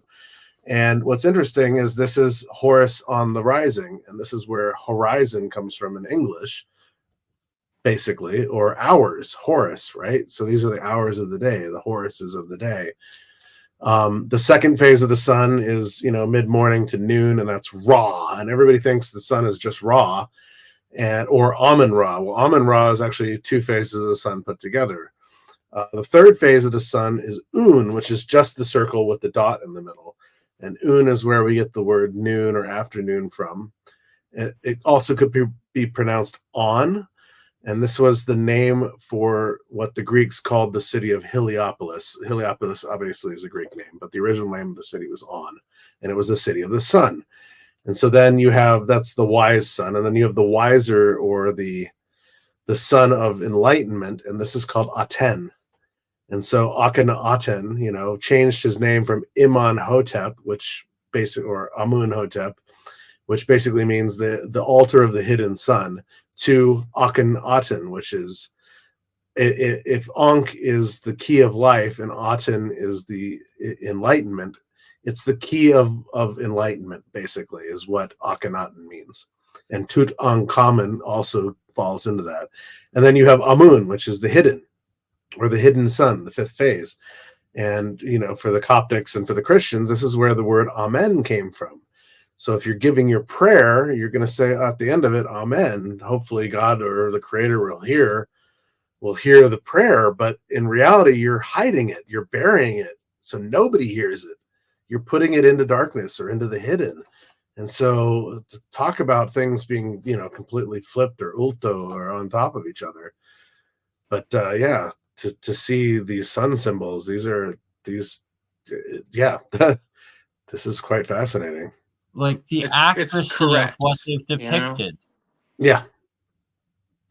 That's if someone was to conceive a hoax of this nature, to create so many accurate things on that level would be Einstein level genius, in my opinion, because it's deep, like to carve it all together. Deep, and a lot of this knowledge isn't very well known. I mean, that's what I mean. You have to dig deep for it. This is I mean, everybody's like, occult, oh, that's cultish. It's like, no, occult just means hidden. And esoteric, when you ever hear this word, it means esoteric is symbology that's designed, or phrasing or words or whatever, that are designed for only the people that are in the know to understand them. And so that's where the esoteric knowledge comes from. Or occult symbology is hidden symbology. It has nothing to do with darkness or the devil or any of these things. It just has this meaning of hidden. It's a hidden knowledge or a hidden symbology. And we're surrounded by this all day long. I mean, Google Play is, if you flip it vertically, it is the symbol of it's one of Solomon's symbols to basically not only invoke a demon but trap a demon, and especially the demon of really. Google's Play is. Let me. I've been saying those look like straight up high tech technology for a long time now. And then we have shout out to Mystery Ian in the chat talking about how AI, you're literally one of the commands is like invoke, and it's like you're invoking this like digital demon or entity. Whoa! What's he saying? What's he saying about invoking? AI. We're talking about sigils and symbols. Let me bogart the share here, dude. Let me bogart with the sigils and microchips. let me grab the controls here, and I'll show you what I mean by the Google Play, and you'll just be like, yeah. Hold on a second, Mike. Do you mind if I do it? Grab the spotlight here for a second? I don't care. I'm just showing stuff. No, I love this stuff. We love you, Mike. We love you, Mike. I love you. I love you, Mike.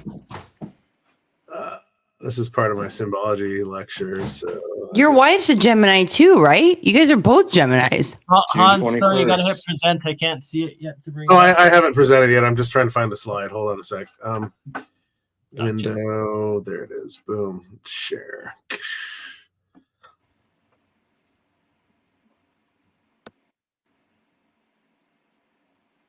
Did I lose you guys? Nope. Oh, okay. We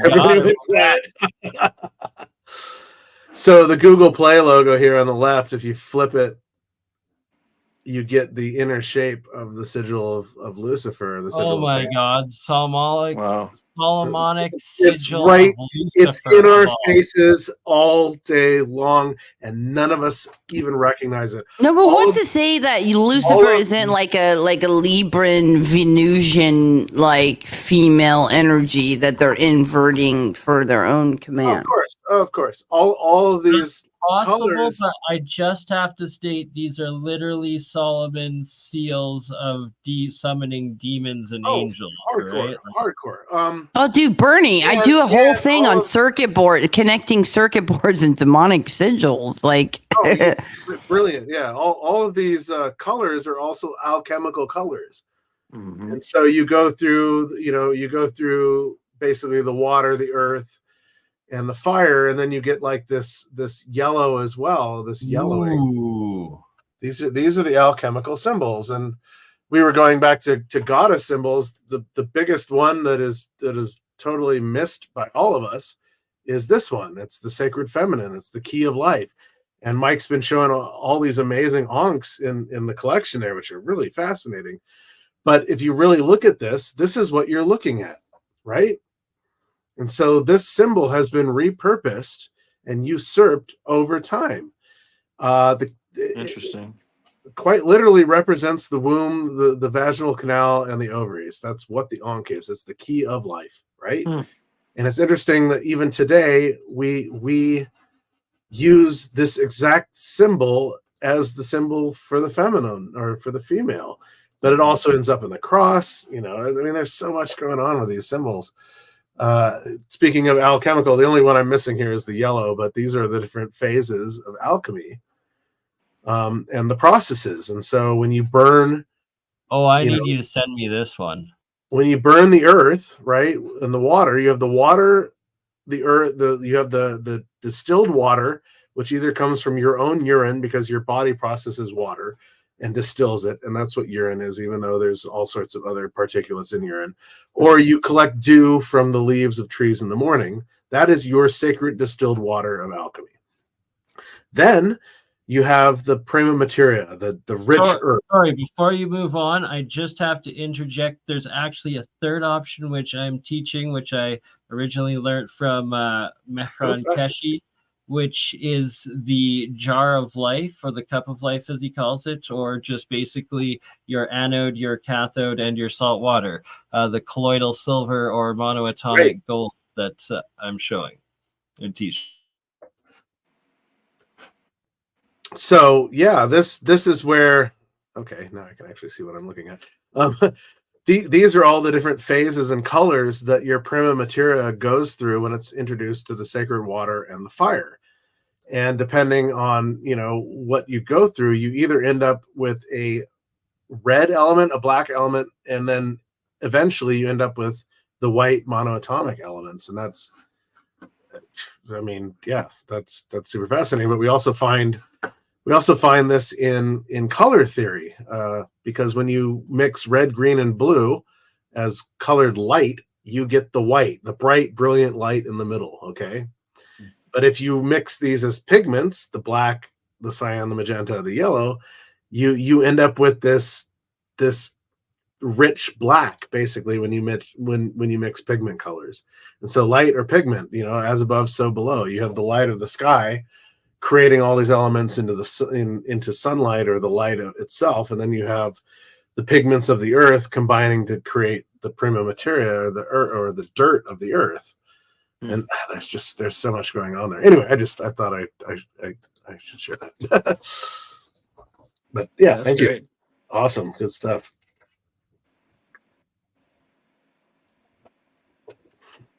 I appreciate that, Hans, because that's actually a major part of my work, and we're going to have to do a couple hours of private recording next, specifically on the alchemical colors and transmutation charts, as it's what I've been reproducing in all my electrolysis experiments, reactions, as well as connecting it to Sir Isaac Newton's transformation or transmutation color chart, and what Jeremiah is going to help me in publishing a new oxide and hydride colored chart of alchemy. Exactly. We should talk to Johnny Enoch and get Timothy Hogan on your podcast. He's the Grand Master of the Knights Templar, but he is probably, outside of somebody like Jay Widener, one of the most prolific knowledge bases for alchemy out there. And I was on a 3-way call with him the other day.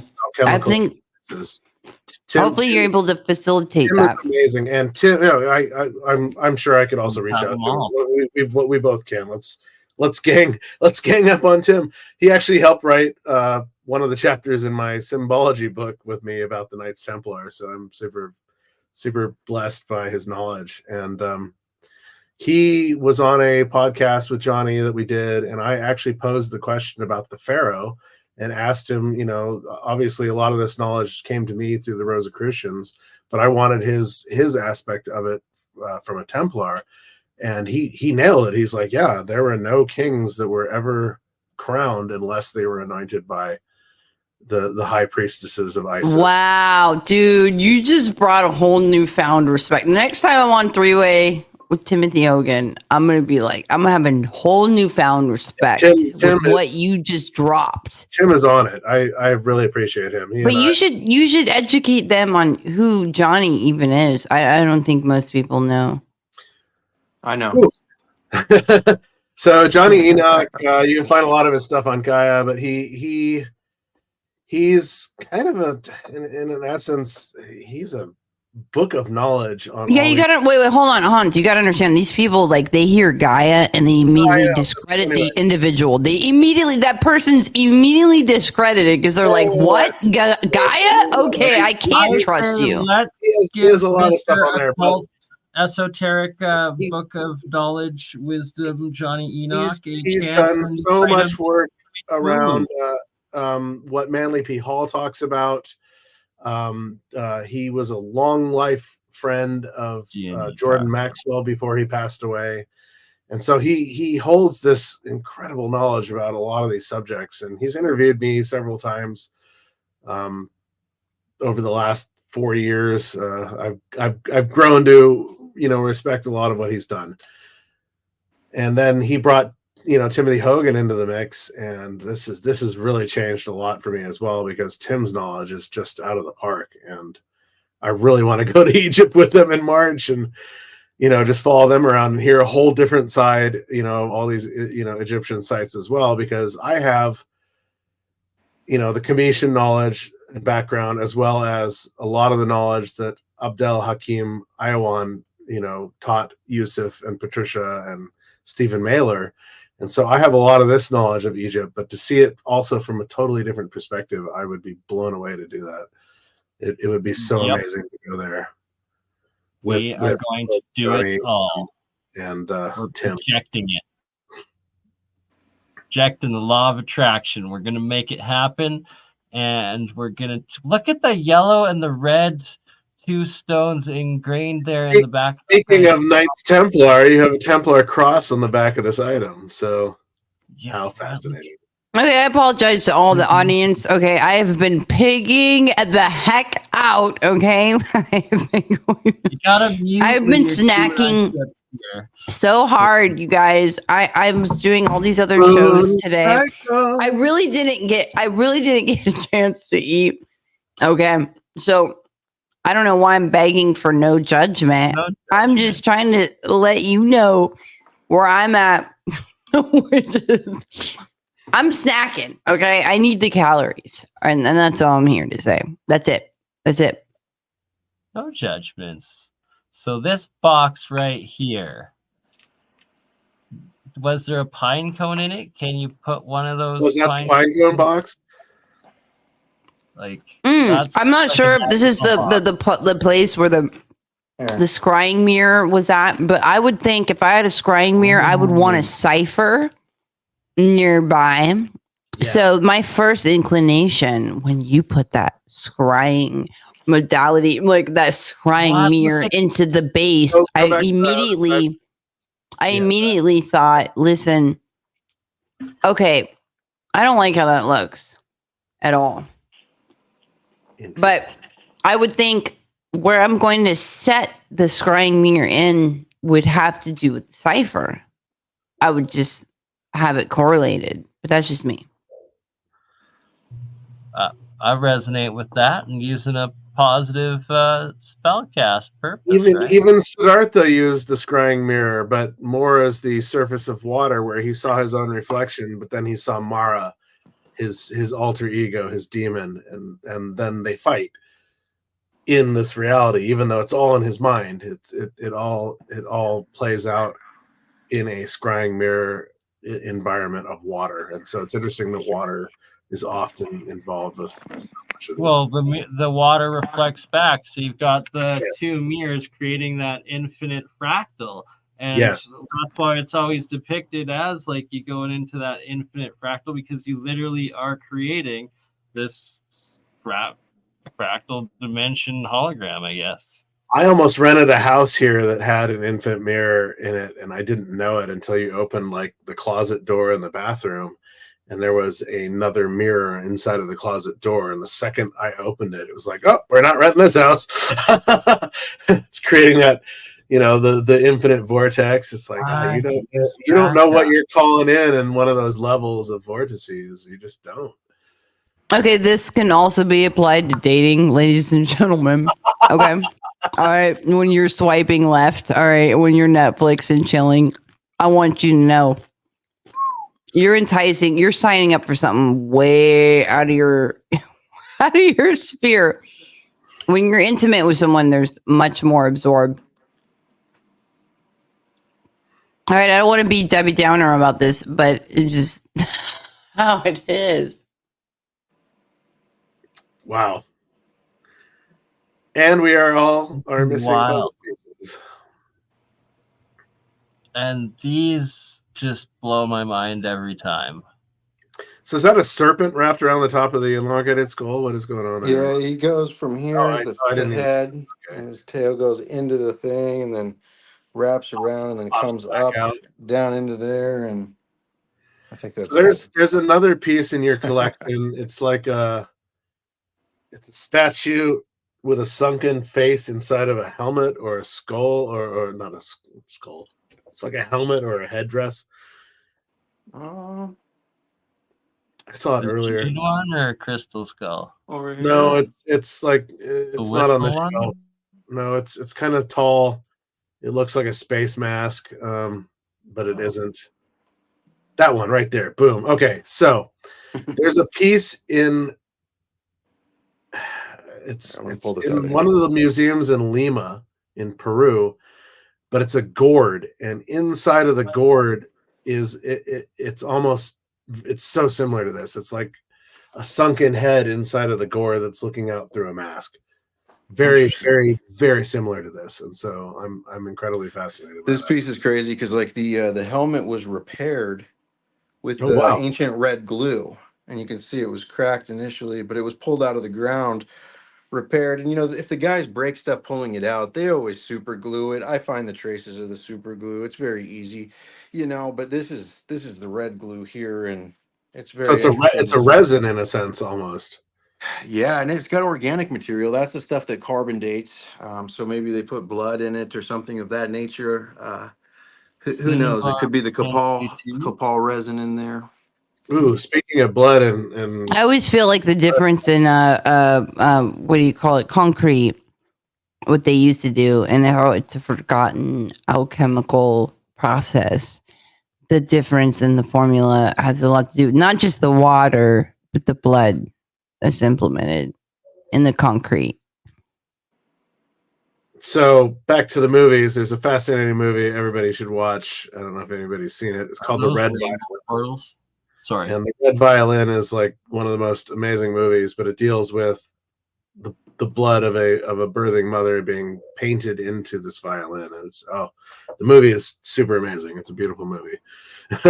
It goes through the life of the violin. The violin is like the main character of the movie, basically. And so yeah, super amazing movie.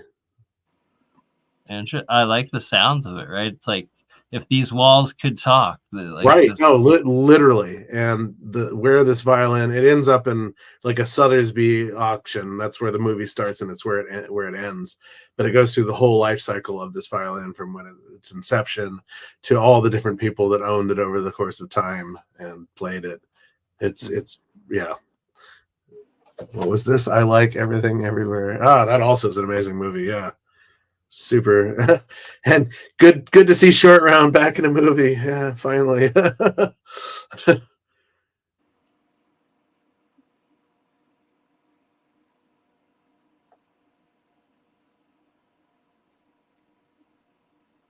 right, guys, I'm out of here. Thank you so much for having me. I love you. All I have to say is look into the goddess. Look into the goddess. Look into the woman. Always. And Nana. Hear me roar. Nana. Athena. Durga. I love you guys. Cheers. Love you, Julia. Have a great evening. Thank you for joining us. Everybody go subscribe to Julia Kamman if you haven't already, as well as Mike at Alien Carvings, I think, on YouTube. At Alien Carvings or aliencarvings.com. Yeah. And Hans at Megamist. Megamist.com. Megalithic Mysteries. That's what it's like the game.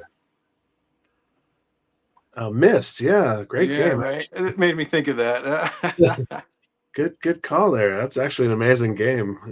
Speaking of symbology, that whole game is like riddled with symbology. So totally. That was a Super Nintendo RPG, correct? No, it was originally on computers. No, it was like originally started on Mac. What? Hey, you buy like a CD ROM and then put it in, and you'd go. It was a play-by-play, choose your own adventure kind of game. Choose your own adventure, Steez. Gotcha. But you had to solve all these mysteries in order to do anything in the game, and it's on Steam now. You can go back and really. I would love to go back. Yeah. Recently, I played the Oregon Trail. You died from dysentery. Dysentery. That still exists, actually. Yeah, it does. I grew up in the No, you can emulate it. All the old Apple games you can emulate now on Steam Decks or whatever. So. Oh, awesome! I have an old Famicom NES emulator, so I have like original Mike Tyson's Punch Out and Pong and Legend of Zelda, nice. Metroids. Hard to beat the classics. Yeah, games suck. I'm gonna have to do a gaming stream. We're going to have to do a Super Nintendo emulator Twitch stream. We're also going to have to come back and do, before next week, Mike, straight TikTok live on both our TikToks. And Hans, you're going to have to reach out to Eddie Bravo, invite him to Woooo Wednesday, as well as encourage him to also bring... I need to get a hold of Stefan, because Stefan is what is Eddie Bravo's? It's 10th planet. Gotcha. Jiu-jitsu, and he's like hardcore into that. And it's funny, Mike. Actually, I think you know my friend Stefan, but he reached out to me like a year and a half ago about somebody similar to you that was buying up all these artifacts and had this collection. So it might have been me. You never know. I've often been curious. He's like, yeah, my friend was doing all this. You guys need to connect. So yeah. Heck yeah. Always down to talk. Absolutely. And if you don't mind, also, Mike, potentially reaching out privately and asking your professor friend if he's down to do a private video conversation, just as I would love to get involved as well as give ideas for building this AI database with everything and the symbols there. Absolutely. Well, no, and that's why we're making a foundation, man, with a nonprofit, because then we can open up that information and share it with all, and have the proper resources and proper things and channels to be able to do all that collaboratively and in a safe environment. And I think that's going to be really great because right now we're all independent and it's hard, So I think we really need a common ground, and there's nothing like that exists. Usually people use universities and stuff like that for this, but unfortunately the universities and the laboratories that are out there are having a hard time being forefront with this information for whatever purposes, and it makes it a taboo or forbidden thing to really get too deep into this, and so yeah. That's because the halls of quackademia have their very narrow funding. A lot of it deals, sadly, around religious topics, and they don't want to stray outside of those boundaries. No. They don't want to stray outside of the timelines. That's why, even though Göbekli Tepe now exists, it's still not accepted. I think that they're right in terms of when Adam and Eve happened, 8,000 years ago. But Göbekli Tepe's 13,000 years, and the carbon dates we're getting is around the same, 10 to 20,000 years. And so I believe to say that the previous civilization that's depicted here or talked about in the Sumerian, with Ninhursag raising the Adamu, I think that I think Isis and Ninhursag represent the similar, and this is the Adamu here of the flood. This was before man even was thought of, or before Adam existed. That's where the word Adam Time of came giant. from. Exactly. Yeah. No. Pre-Adamite. It makes the whole Genesis project make sense on every level when you look at it that way of thousands of years of refinement. Well, we weren't I born agree. overnight, folks. the Younger Dryas time frame of 12,000 years ago. Before then, everything was giant mammals, giant reptiles, giant trees. Right. So you giant still have the redwoods, which are the offspring. You can even see like Osiris and the Anunnaki. All of them were depicted really large, and you can see here the pharaoh and these Adamu next to him are not even up to his armpits in height. I mean, this guy's standing up. And so I think this may be Osiris or one of the the pharaohs. Osiris is the Greek name. His name was Wasir or Usir. Yeah. Interesting. So Bu Wizir is the land of Osiris, and this is the band of brothers, this whole area of Giza and the fertility of the Nile. This is all called Bu Wizir. And Wasir is where the word Osiris comes from, the wiser. Interesting. Yeah, the Greeks fucked all of, pardon my French, all of ancient Egyptian history. It's really sad.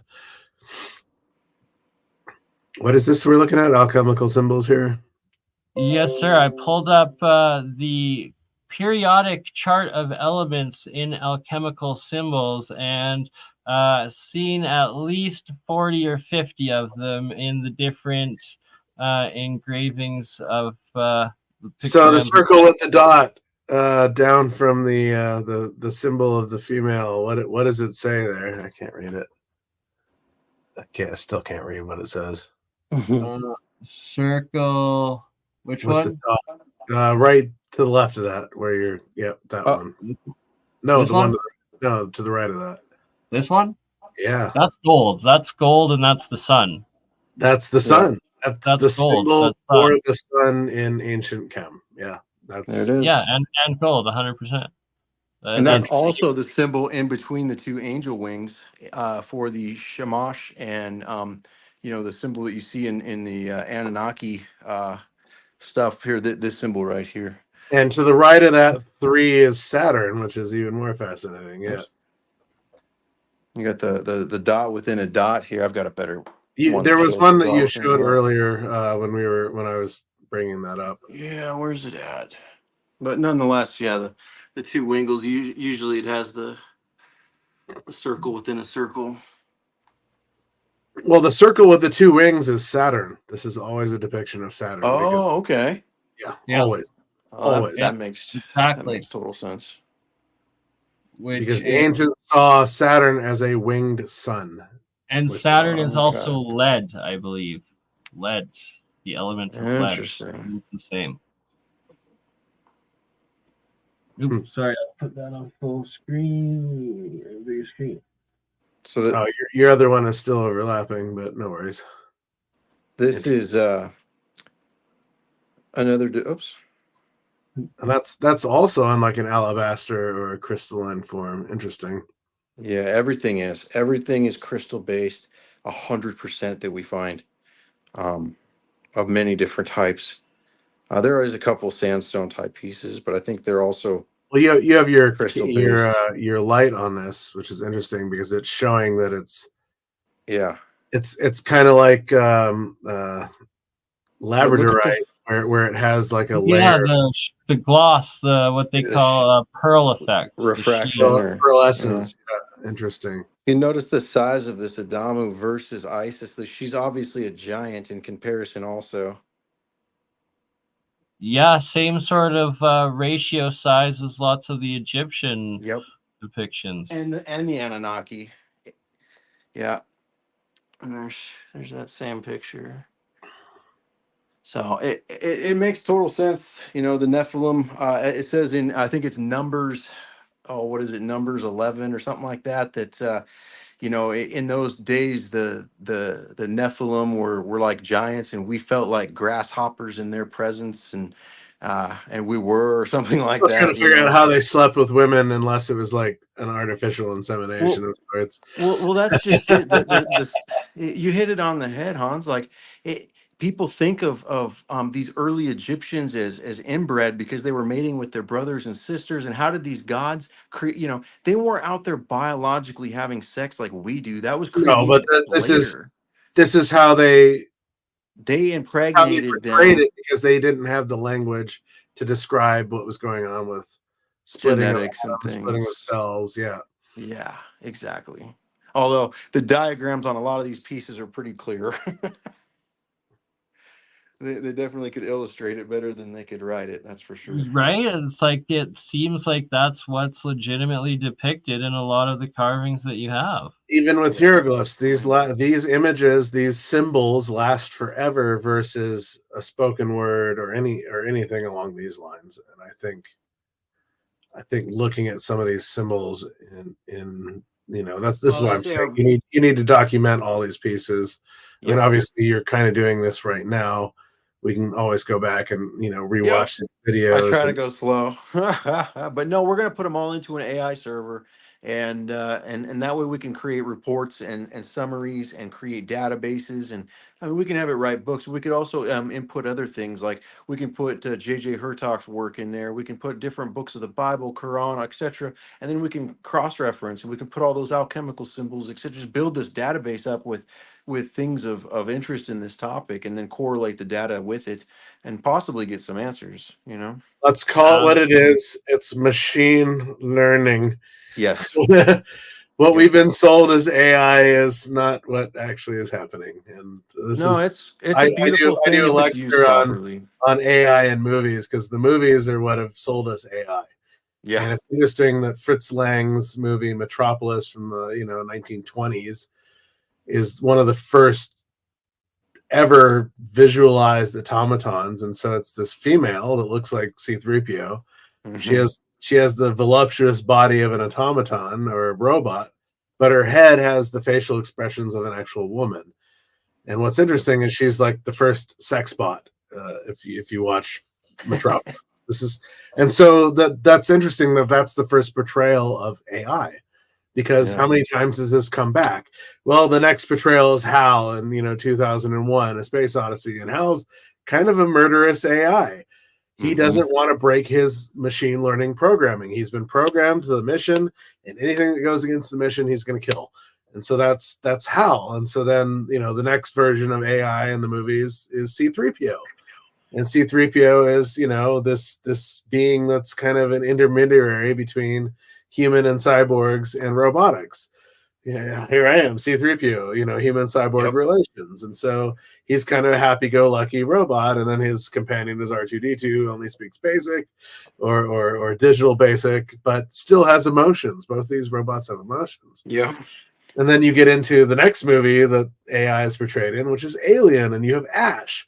And Ash, again, is another murderous AI because he's set to a program, and the program is the crew is expendable.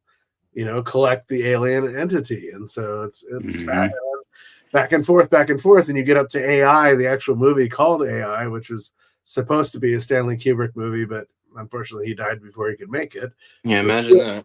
Yeah, he's an Spielberg interesting fellow there. And you have David, who's a child that will never grow up. Well, what type of people on this planet want children that will never grow up? Well, we'll just leave that to the imagination.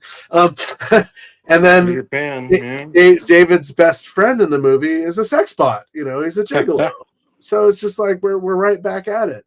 But then flash forward to this last year, and here we have another murderous, life conquering robot or AI in the last Mission Impossible movie, The Entity. And so we keep flipping these roles from sex to destruction, the entirety through all the AI in movies. It's really unbelievable that these two themes keep coming back up. Yep. Yeah, I mean, and they always say if you can imagine it, it can happen, right? And if you can dream it, it can be a reality. Like you always hear this saying. Well, I think scientifically, where our dreams and where our imaginations stem from is the inner God within us, but we're only using 10% of our brain. So it's only a glimpse of what's actually possible. But when you speak stuff into existence, you might just be doing that. And that's why you got to be careful with your words and not jinx yourself, because you literally are bringing that into existence. Well, how come spells only exist in English? Well, English is a spell in itself. I mean, you had John Dee and Francis Bacon. I mean, Sir Shakespeare there, or both of them were part of this society, and they created the English language as an amalgamation of every other language, so that there was a basic language that everybody could be taught in, but everybody could also be controlled by spells in. Yeah, see, and that second part I think was definitely the higher priority, because the reality is English is really complex to learn. When you compare it to other languages, it's easy if you start with it, but it's difficult if you're transferring. It's very difficult because it's backwards. Not only is it backwards, but it also incorporates all these other languages or ancient languages into it. It's part of the whole Roman theory here. I think the Romans had a lot to do with this type of stuff, because they took away, certain things in the calendar. They went ahead and changed the tuning frequencies to 440 from solfeggio, which stopped the chakras from being unlocked with frequency.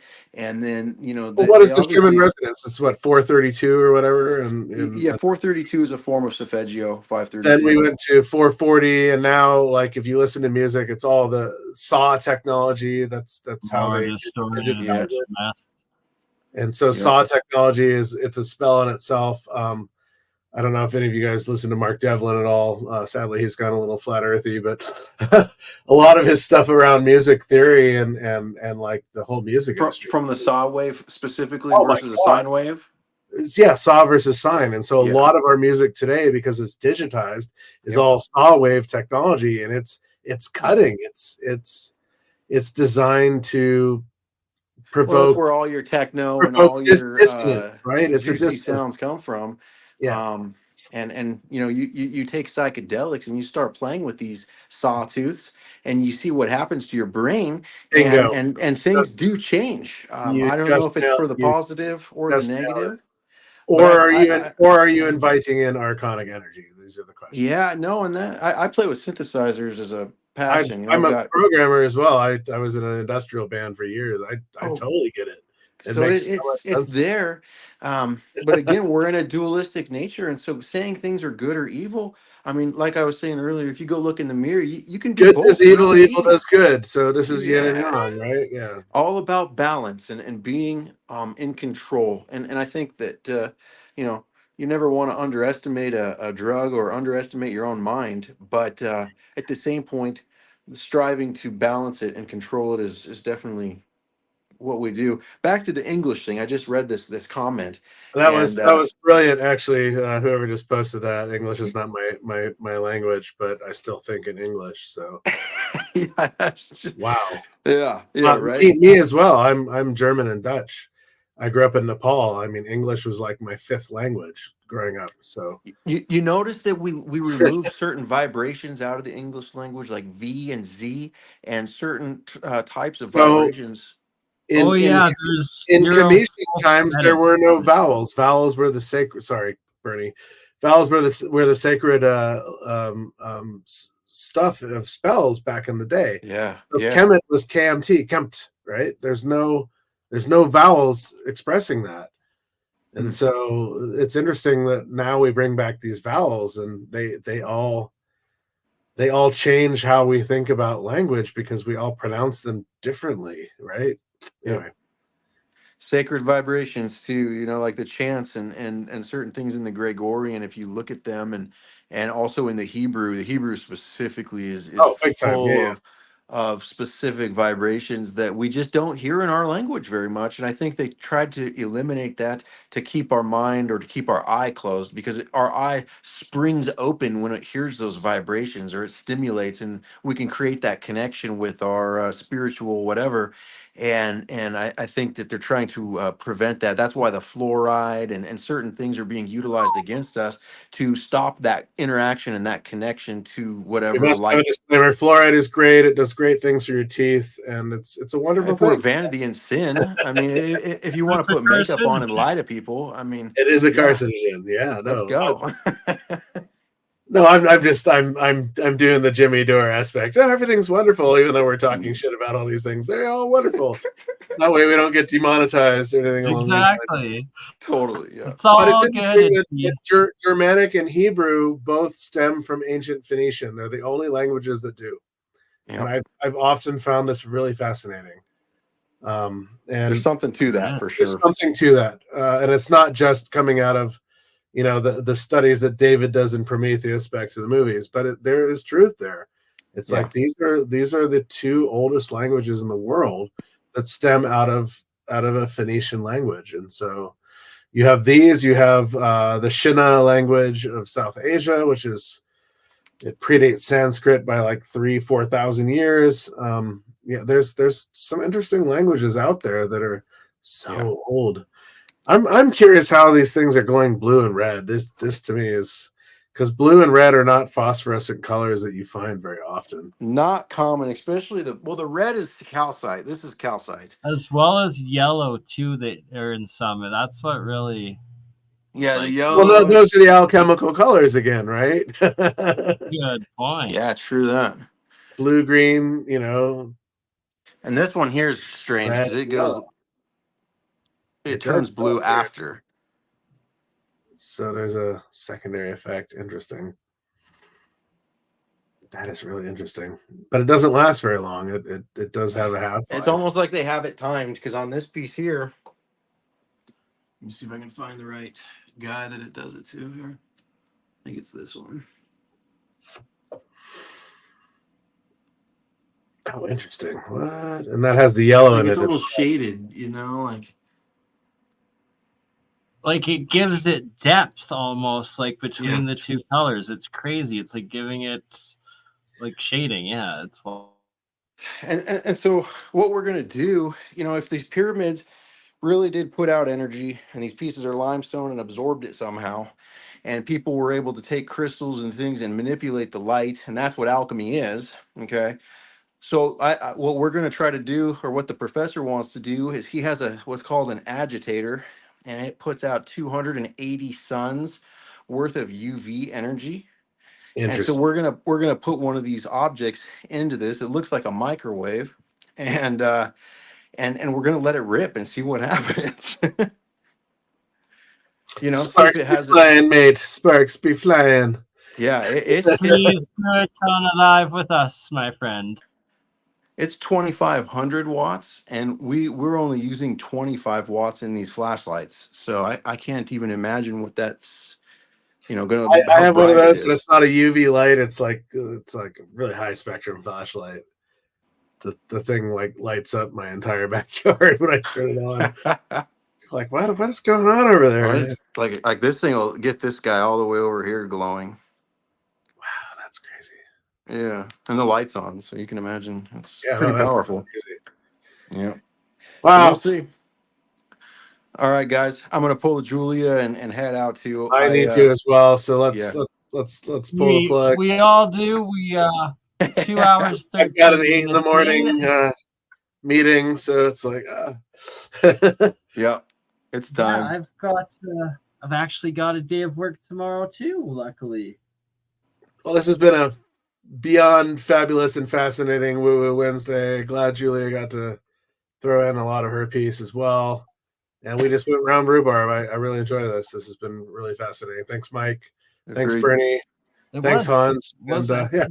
yeah. Thank wait, you, good night, Hans. guys. We're glad you got your power back and you got your heat going again because we had the craziest. I woke up and I was like getting ready to dive into my meeting, and the power went off at like 9 this morning. I'm like, what?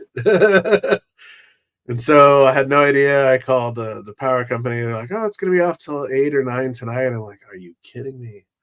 And so I drove down the street, and during the ice and windstorm, this tree blew over and cracked in half one of our like major like power line sources. And poof, 9 hours later, they're still working on it right now, actually. Oh, wow. Yeah. I'm super stoked to have power back because it was getting cold. I went to the gym. I'm like, I can't even cook food. It's like, shoots. Right? Like how easy it really is for Mother Nature's force to come in and set us and we back. take all of our technology for granted, and it's just like, we truly do. We truly do. Thankfully, they've recovered it somewhat for you. Hopefully, they get it. I'm so glad. It was like 8:45. It came back on. I'm like, yes, I can shower now, and the heat's gonna come on. I can actually have dinner. So right, it was meant to be. So please do reach out to Johnny Enoch as well as the Templar Alchemist knowledge. I will. Definitely. I've chatted with Johnny already. He's kind of interested in possibly doing something. But getting Hogan on a show would be amazing. So yeah. I agree fully. Well, thank you, Hans. Chickens and pickles, bro. I like that. Yep, I agree with that. The raccoons, unfortunately, would kill all my chickens and eat all my pickles, but raccoons are wild. Oh, I have a family of 3 that kind of comes into my yard every night. We have an outdoor cat, and so eats the outdoor food, and it's crazy. It's like it's the 3rd generation or 4th generation of the same family, and so it's like the mother always brings her young pups around, and then the female of the young pups eventually grows up, gets pregnant, and brings all of her. And I know them because I have eye contact all the time with them. And it's like, I know you, and I don't want to shoo you away, but you're kind of disruptive in my yard. You're being manipulated by domesticated raccoons, essentially. Seriously. I just need to become the guy on YouTube with the hot dogs. I was literally about to say, Hans, like that's why I was asking if you have a security camera, because we need to get Hans's coons eating hot dogs every Thursday, Friday, Saturday, 2 a.m. to Sunday. Coon cam. I could totally see that. Wow, that would probably go viral. But anyway, Hans's coon cam. We're gonna make it trend. And shout out to Aaron Corbett in the chat. Thank you for the super chats, brother. Everybody should go check out his new project, as well as Mystery Ian. We would love to do an episode on that, and I will be in touch, good sir. And we'll be back Friday. Have a good night, everybody. Thank you so much. Thank you, Hans. Much love, brother. That's awesome.